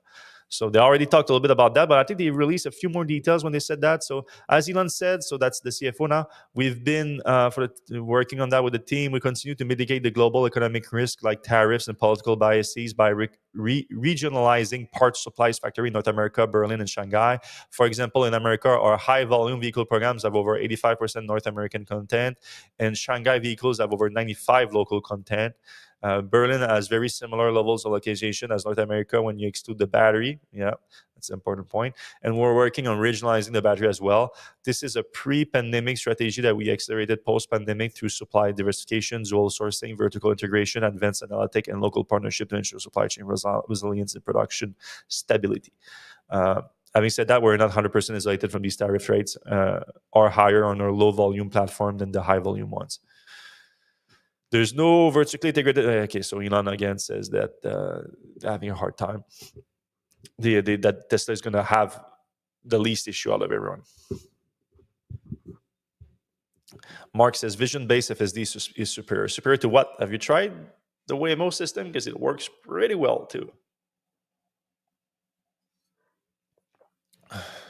They talk also about bringing the lithium refining and the cathode production in North America, which Tesla is doing, and it's progressing well. So that's good news. So I don't think there was too many details here. On the cell front, Elon says we also make our own cells. By the way, cells production, if you look at this, you make the anode, the cathode, the lithium, the electrolyte separator, and then you go out to put all the together in a cell factory. They are an entire company. Okay, so yeah, nothing too new here. They say that the cost per kilowatt hour is the lowest of all cells they purchase in North America. So the cells that Tesla purchased in North America, as far as I know, are just the Panasonic cells that are produced at Gigafactory Nevada, the 2170 cells. So Tesla is saying that their cells cost less than buying them from Panasonic. So it's not necessarily a cost basis, but cost versus purchase price, I would assume. And also that's good per kilowatt hour, but like actual performance of the cell is not that good, because otherwise the Cybertruck would be a lot better. The Cybertruck would have achieved what Tesla said it was going to achieve when they unveiled the vehicle in 2019 rather than the production version in 2023. Okay. Yeah, they talk about the supply chain issues again. There was not that much new information there. Karn, who's Karn? He wasn't new on the call here. Is he? I think he works on the supply chain, right? Karn, I think yeah, VP of supply chain at Tesla. That's it. Okay, so he chimed in too. We've been working very hard to expand battery production in the US, both with vendors and with Bonnie. Bonnie's in charge of the 4680 program. And we're also working on moving the upstream supply chain for battery cells to United States for several years. And the strategy is really starting to pay off now. As it stands right now, we are not constrained on battery supply for vehicles. The recent tariffs do pose some challenges to Tesla Energy. We have highlighted that several times.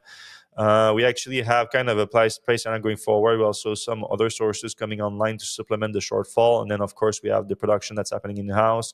We have a slight disconnect on aligning the right cells with the right path. So basically, he said that Tesla is not constrained on the supply issue for battery cells, but they not necessarily have the right cells for the right pack. So, for example, the energy storage exclusive use LFP, the rear-wheel drive vehicles use LFP, while the iron hand vehicles use nickel-rich battery cells. So they need to have the right production for everything.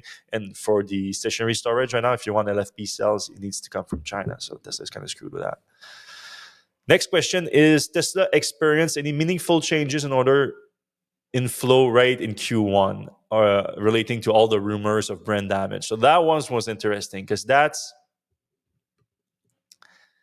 a yes or no question. Yes or no? Did you add a meaningful change in order inflows in Q1? And then they say unidentified company representative here, but I think it's the head of sales in North America. Forget his name, but in Q1, so again, yes or no answer. In Q1, as I mentioned earlier, we took the best-selling car over the last 2 years and ramped it up all 4 global factories. And in less than 8 weeks, we already gone to the rate of our previous Model Y. But that's the rate of production, not the rate of orders. So just kudos against the team for the great job there. And despite the economic strain and negative articles in California in Q1, Tesla remained the best-selling car, not just EVs. True, but it was down 15% despite adding the Cybertruck versus last year, or at least volume production of the Cybertruck, adding giant discounts on Model Ys with the changeover. It's and in Q1 last year, the comparison for being down 15%, Tesla was doing the Model 3 changeover too. So you cannot all blame anything on the Model Y changeover. And additionally, we had a record number of test drive globally in Q1 as well. Okay, again, that's not orders. So interest remains high. And so right now, we continue to see good interest on the vehicle. So the answer is yes, they had a change in inflow, because otherwise they would have said, no, we're still doing great. We're still doing a ton of orders.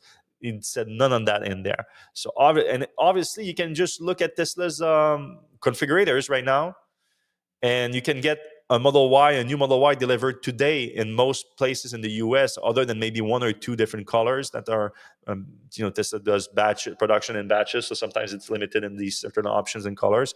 But for all the basic ones, all the most popular ones, you can get one today in most places in the US. So Tesla has no Model Y backlog of orders in North America right now, which should be worrying.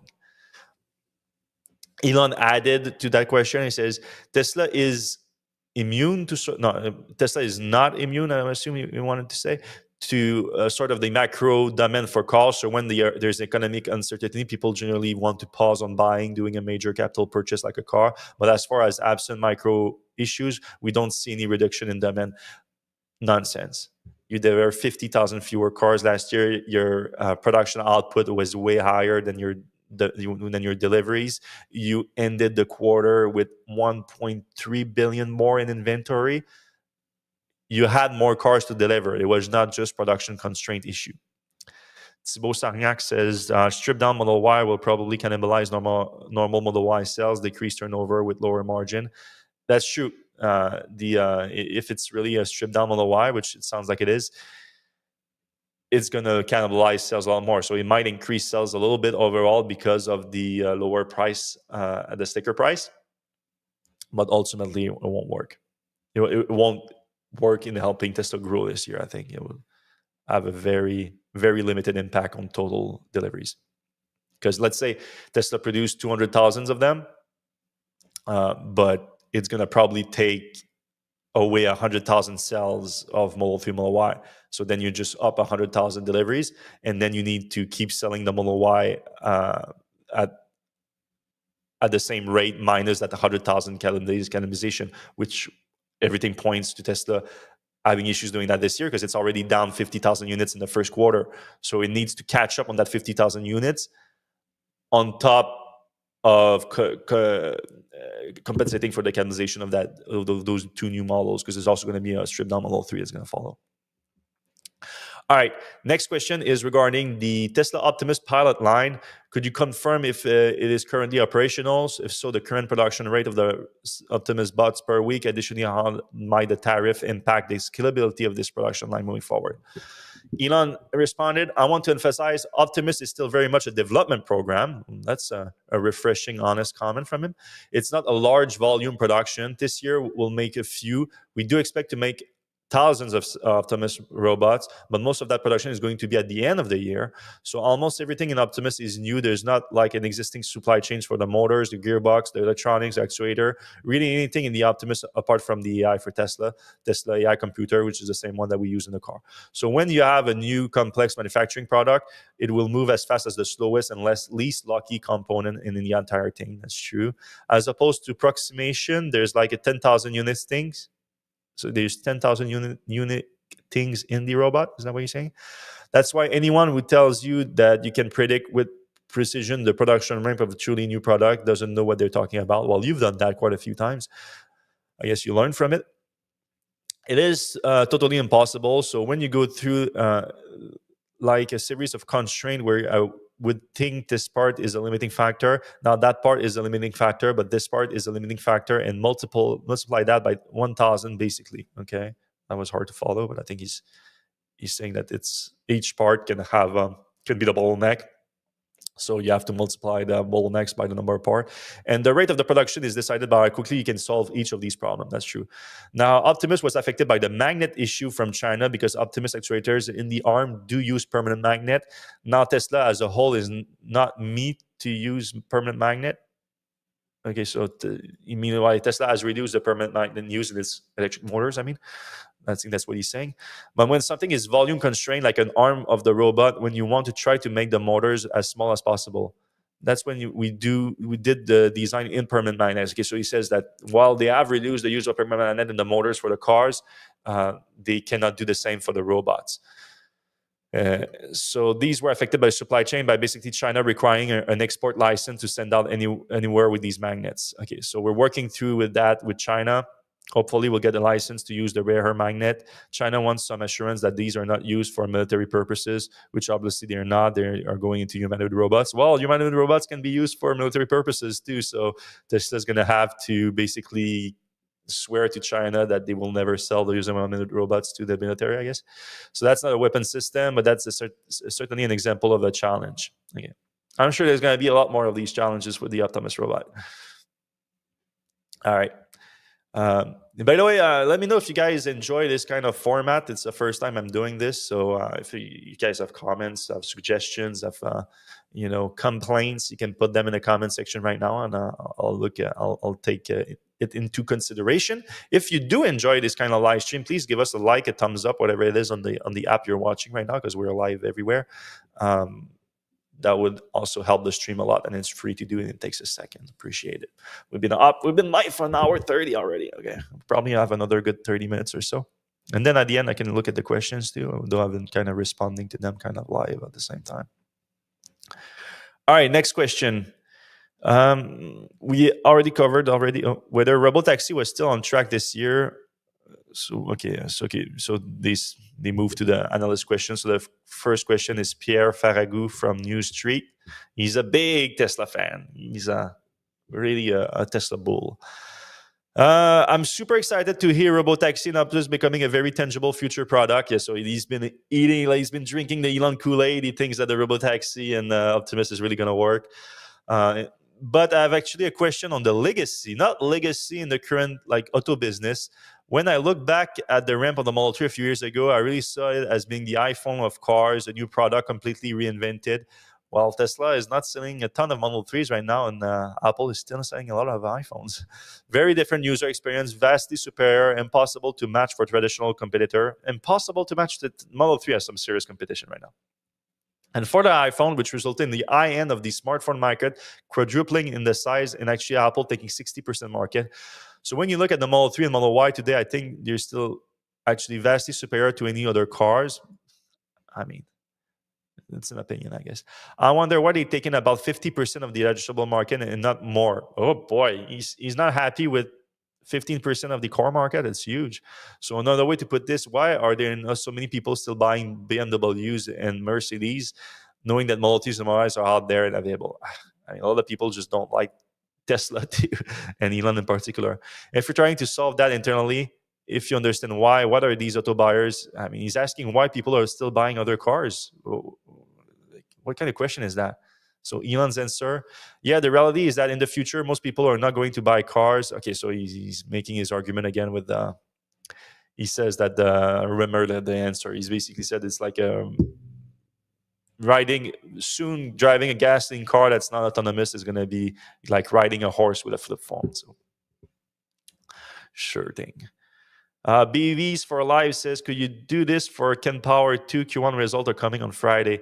I'm not as familiar with Ken Power as I am with Tesla, so it wouldn't be as interesting because I don't have as much knowledge, unfortunately. But yeah, I do like Ken Power. My friend of mine, Sylvain in Trois-Rivières, has one Ken Power station that is Rouler Electrek charging station.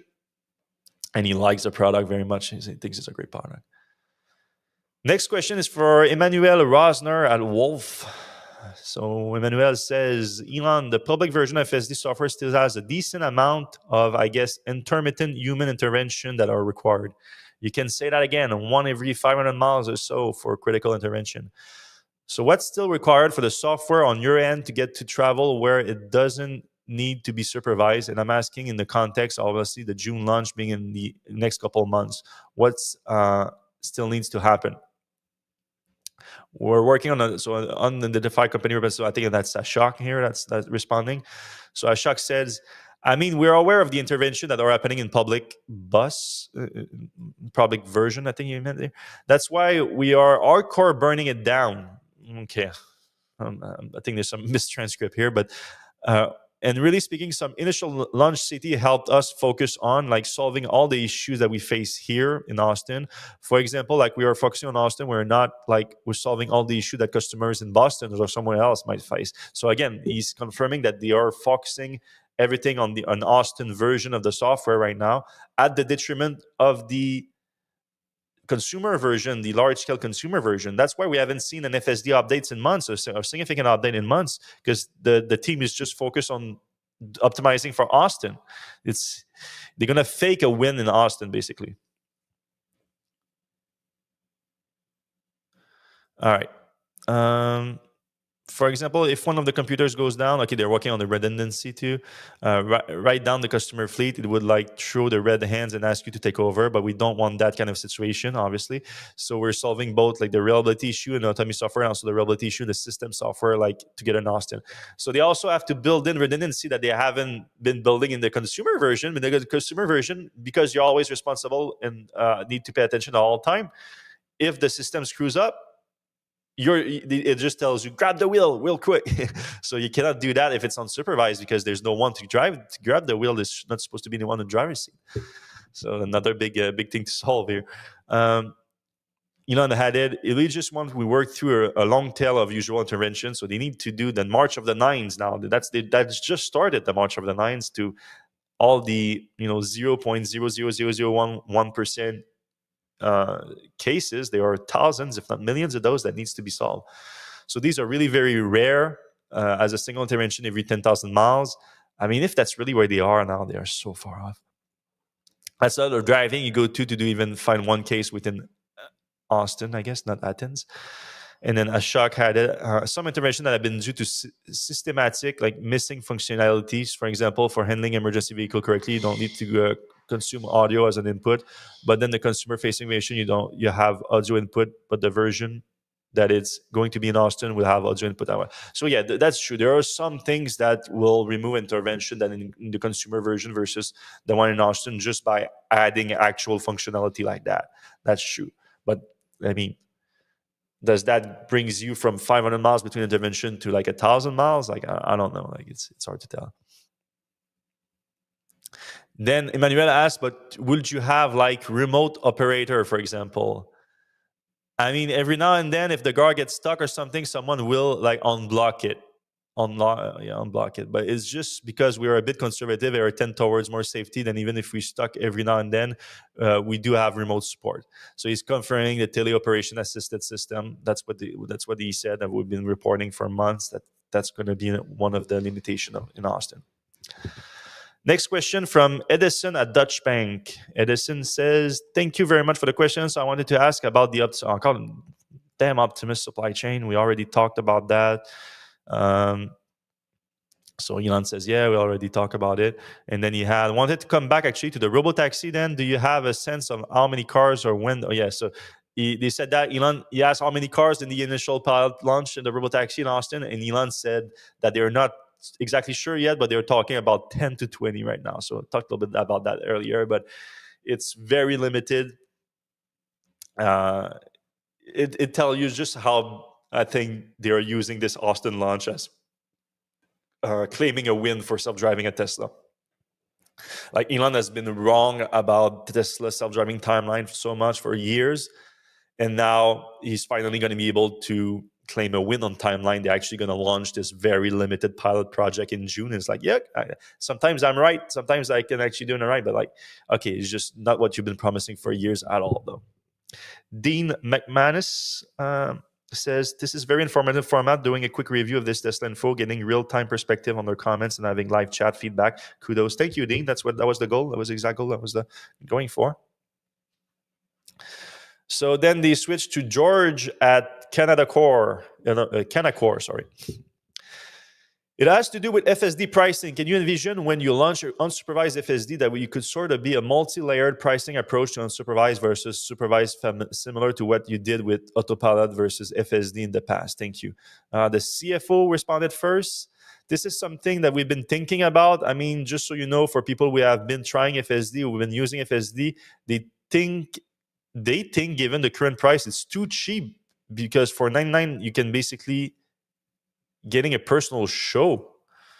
I assume you meant again. I hate that they use the term chauffeur. A chauffeur, you don't need to keep supervising him over his shoulder all the time and slam the brake for him if he does a mistake. It's not a chauffeur.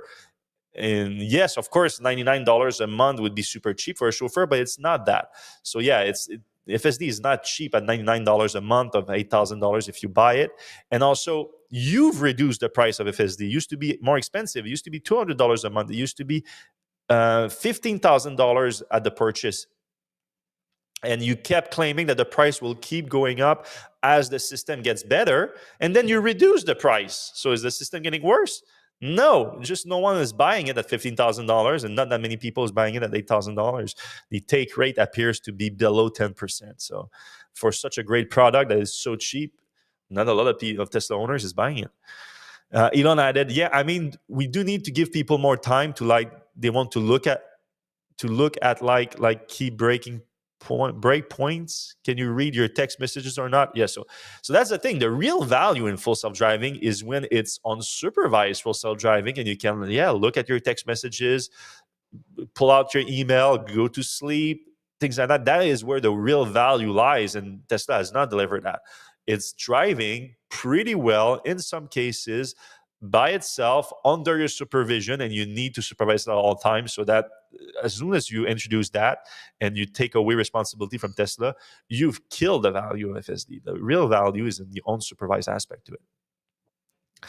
So he says, can you write a text message or not? Because obviously people are doing this, by the way, with autonomous cars all the time. It's true. If you just go over, drive down the highway, and you'll see people texting while driving, doing 80 miles an hour and putting makeup on sometimes. Yeah, putting makeup, doing their hair with the mirror down and texting and driving at 80 miles an hour. That's not good, though. Are you like discouraging that? Because you shouldn't. Tesla doesn't support that. It shouldn't support that. It's dangerous. This is a common occurrence. So people eating lunch, you name it, shaving. So anyway, but right now the car is very insistent that you pay attention to the road. Yeah, and sometimes not insistent enough. So which reduce the value somewhat because it's very rigorous about you paying attention. Yeah, but the value is not with the value reduction is not due to the car telling you to pay attention. Is due to the fact that you have to pay attention. You're required to, based on Tesla's approach, and based on the law. Like you have to be an attentive driver because you are the one driving the car. Technically, you're the one responsible for it. Then he says, and we'll gradually lighten up on that with every few weeks or every month. We'll relax that a little bit. Eesh, that's gonna be dangerous. Make up so you can be more and more able to do things you want to do and not have the car to manage your attention. So that value, that will add value, I guess you want to say, it will be profound when you can basically do whatever you want, including sleep, and then that 99 is going to seem like the best 99 you ever spent. But when is that going to happen? He says later this year in some cities, then massively next year, mid to later half of next year. But again, very serious doubt about that because they are not sharing any data whatsoever, and the data currently points to 500 miles between disengagement when it needs to be at 700,000 miles. That hurts.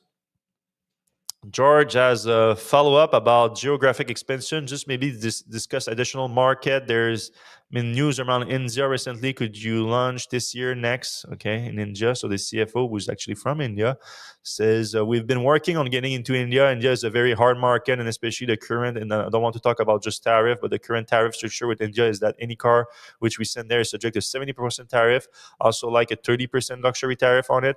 So the same car which we sell is like 100% more expensive than what it is. So that creates a lot of anxiety.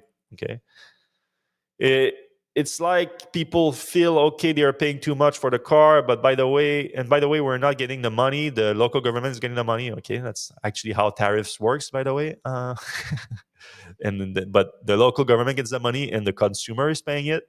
Trump should take note. And that's why we've been very careful trying to figure out when is the right time. Like I said, we are working on it. It's great that it would be great market for winter because India has a big middle class. Does it? Which we want to tap in. And that is the markets we want to be in. But again, these kind of things create a little bit more tension, which we're trying to work around. So yeah, India has introduced a new way to reduce the tariffs on electric vehicles coming in if you invest a certain amount into local vehicle production within the next 3 years of you getting the reduced tariffs. But we've discussed it on Electrek a few times before. It's not a great deal, honestly. Like it's gonna enable Tesla to deliver like a few thousand cars for the first 2 years, and then it needs to have local production to a significant degree. So that's has not really been Tesla's modus operandi when getting into a new market. They prefer to go with imports and vehicle first. But there's been progress in India in the last few months, and they've been testing vehicles there. But they've been testing vehicles like 2016 in India, and they always say they're about to launch, and it never really happens. So I'll believe it when it actually happens. Then you have Adam Jonas, another ultra Tesla bull, that asked a question.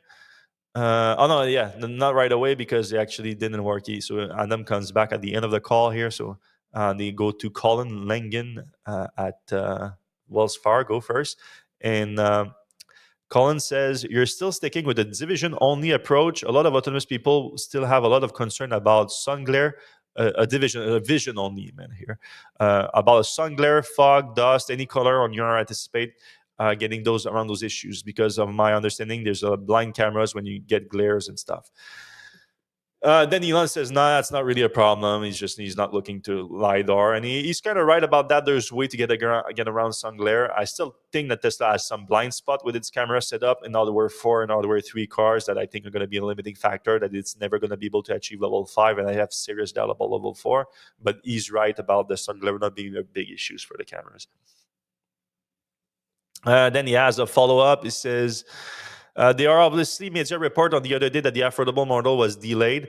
It doesn't sound like that's correct. It actually pretty much sounds like it is. Those reports also talk about it being a cheaper version of the Model Y. Any color on that we should expect? It's a cheaper Model Y, or is actually going to be a design change with it?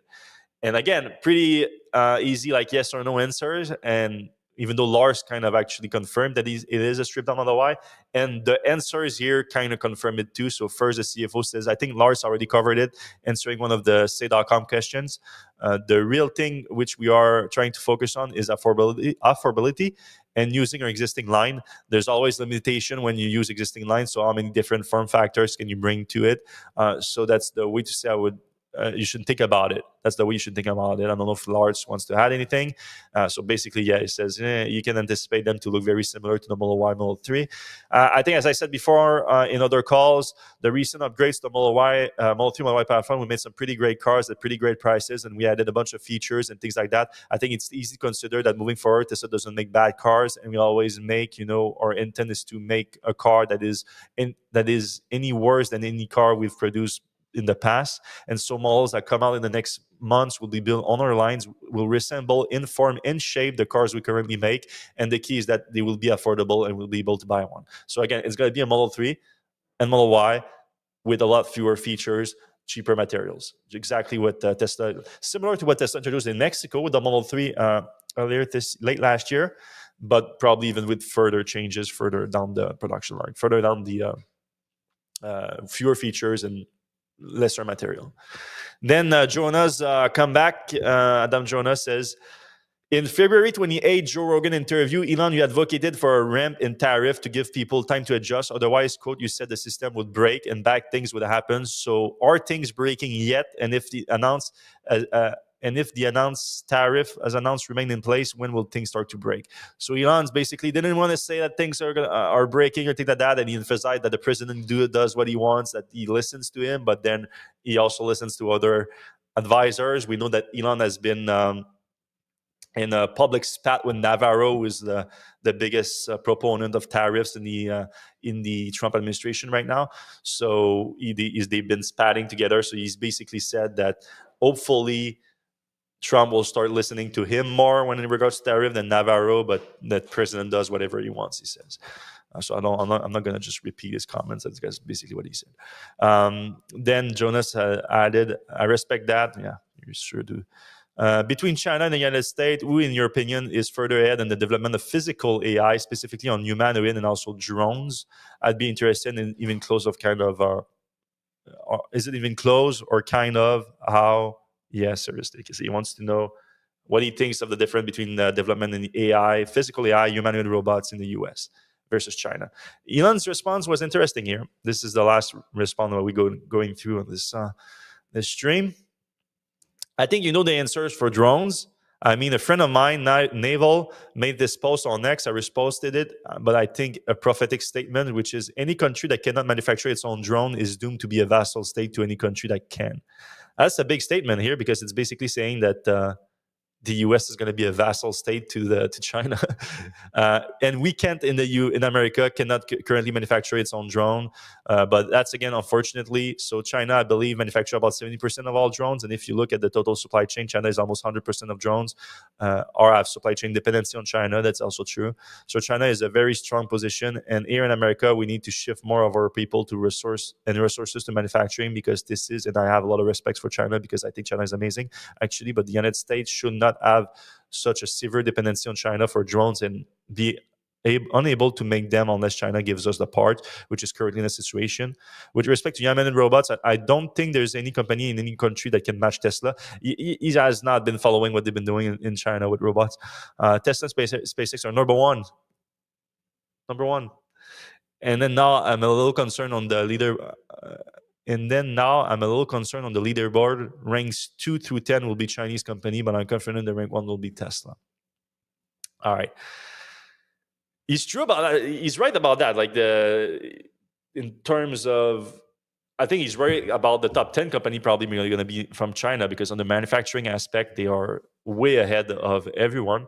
Now with Tesla being number 1, I think he's obviously quite biased here. I don't think he's been following the robotic development quite closely in China. They've been doing some very impressive things. I suggest you go Google it. George says, Adam Jonas is just as much as a joke as Elon's. I remember him discussing breaking up Tesla for parts and giving it to other car companies in an internal emergency meeting, right, before the run-up in cash. I don't remember that, but I know that he used to be a lot more. When I was super bullish on Tesla, he was not as bullish as I was. So we kind of switch around there, where I've become a lot more bearish on Tesla and he's become super bull. But, Jonas has some biases, even though there is some kind of Chinese wall between the analyst side and the investment side on Morgan Stanley.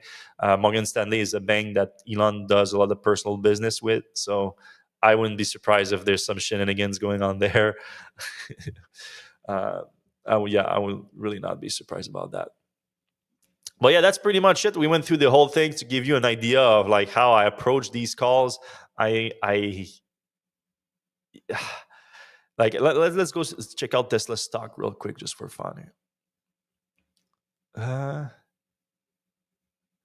Because Tesla had clearly its worst quarter in years, way below expectation.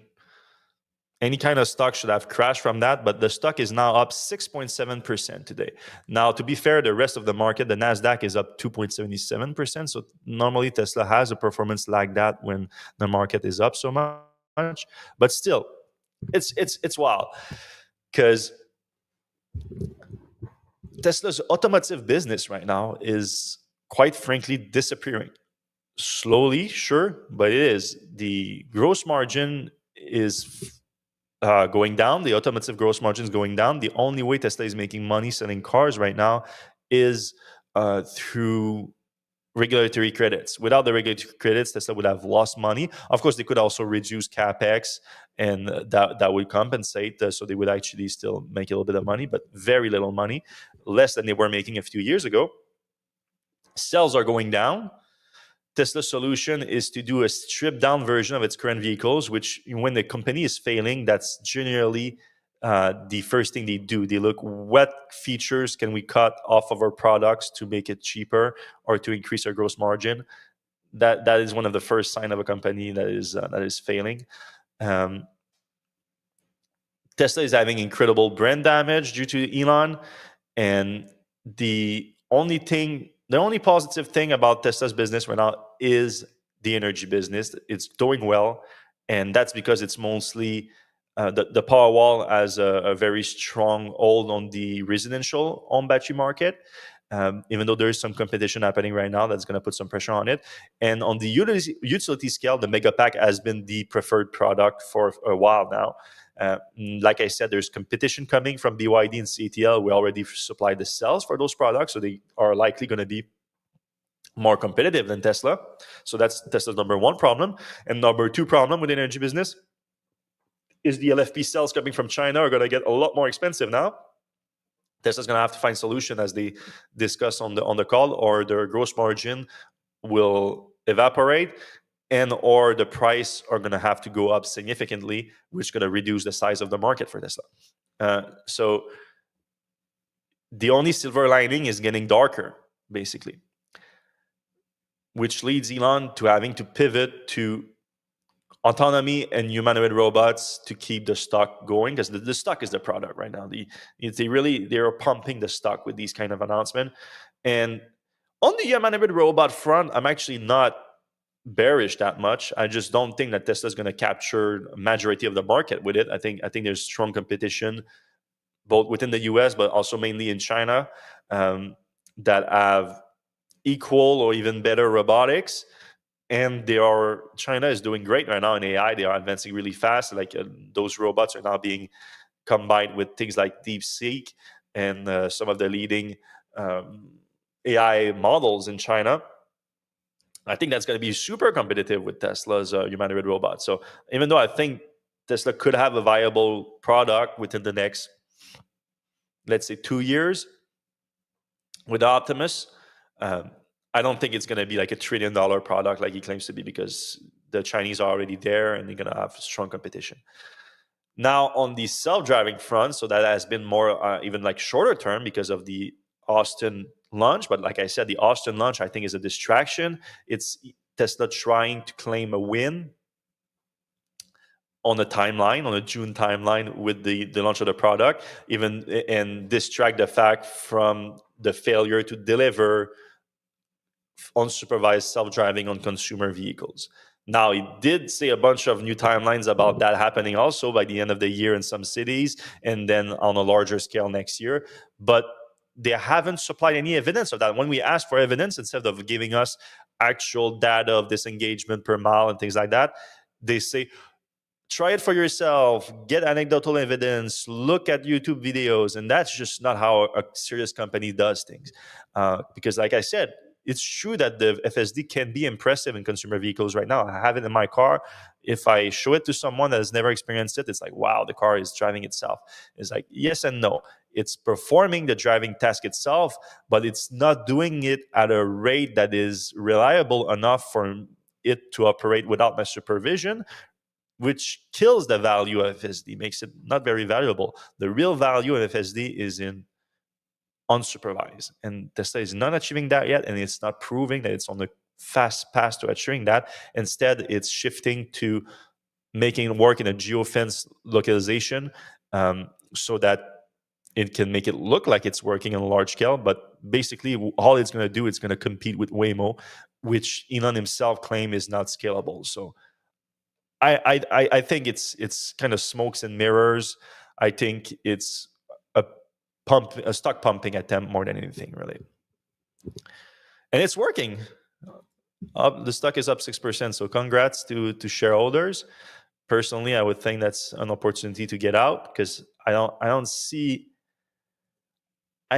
know what are the positive catalysts going further, because I think Tesla is going to keep having troubles on the earnings perspective, and normally a stock is based on the earnings, but right now the PE ratio is 140, when it should be closer to 10 for an automaker, closer to like 40 for a technology company, and now 140 is purely insane. Because what Tesla's big increases in stock prices came with increases in earnings. When Tesla started making money in 2019, 20, and more like 2020, 2021, 2022, Tesla started delivering earnings, delivering profits. That's when the stock really took off. Since then, it's been like, for the last 3 years or so, it's been trading basically flat. Like, it has like big hikes and big downs, but mostly it's been flat. Like, if you invested in Tesla in 2022, 2023, you're not making any money right now from your stock. So I think that a real other meaningful increase in Tesla stock price would come with earnings improvement. And I just don't see that happening within the next year at least, because Tesla is just going to cannibalize itself with its new affordable vehicles, Model Y, Model 3 stripped down. Probably going to start losing money if the demand doesn't turn around from the brand damage. So the only hope for Tesla investors right now is that Tesla actually delivers on Elon's promise of FSD meaningfully contributing to profits towards the second half of next year. So that means that Tesla needs to solve FSD within the next year. I just don't see that happening at scale, and especially not on Hardware 4 and Hardware 3 vehicles, which Hardware 3 Elon already confirmed, and Hardware 4 I have serious doubts on. And now, if you take that into account, it would mean that Tesla also needs to compensate and or retrofit, most likely compensate all these owners that bought cars with Hardware 3 and Hardware 4 cars.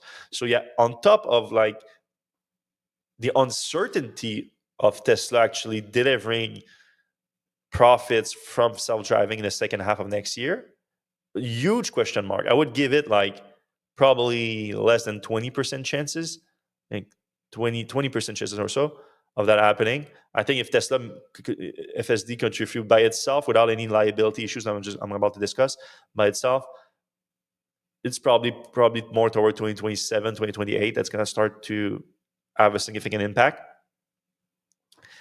On top of the uncertainty of that, you have to consider the liability of Tesla having promised to deliver unsupervised FSD on millions of vehicles since 2016, and now eventually having to admit not being able to do that like it just did with Hardware 3 cars. And that has a giant liability because you have to compensate those owners. Um, Elon's argument is you just have to compensate those that bought FSD. There's an argument to be made that that's not true because Tesla said that all these vehicles have the hardware necessary for full self-driving. Once you admit that that's not the case, you admit that the car is worth less than what people bought. I'm sure there's going to be a lawsuit that's going to point to that and make the argument that they need to be compensated. Everyone needs to be compensated. That's a giant multi-billion-dollar liability that Tesla's going to have to face in the coming years, on top of the uncertainty of actually delivering a useful, valuable FSD product in newer vehicles. It's hard for me, like knowing all that, to see like how people think Tesla deserve to trade at 140p right now. I mean, if someone in the comments right now can make the argument otherwise, I would love to hear it, because KV says Tesla bulls 2024 ignore the fundamental, focus on the future product that doesn't exist yet. Yeah, that's basically the logic here. It's FSD is not real just yet. Like, it does some real things that are impressive, but those real things that are impressive are extremely far from the true value that lies in unsupervised self-driving. And it's a long tail product. They say there's a lot of edge cases to figure out. That takes a long time. Elon used to know that and used to say that the issue with his timelines on it is that they don't realize when they are in the local maximum in the software development. Like, they don't actually see when they are improving or not. And you see that, like, my latest update on Hardware 3, 12.6.4 on FSD, I feel like that's a big step back on the latest update, where I have a lot of issues with it. So a lot of problems to solve still. A lot of problems to solve. But I hope you guys enjoy it. If you did, I'm going to try to do these more often after the earnings calls and when Tesla's announcement. Try to break everything down and do some fact checking, because I think it's useful. Because too many people, obviously, as we can see now, take Elon's word for it too easily. I think we need to look at his track record for this and put things into perspective. All right. I hope you enjoyed it. See you next time. Bye.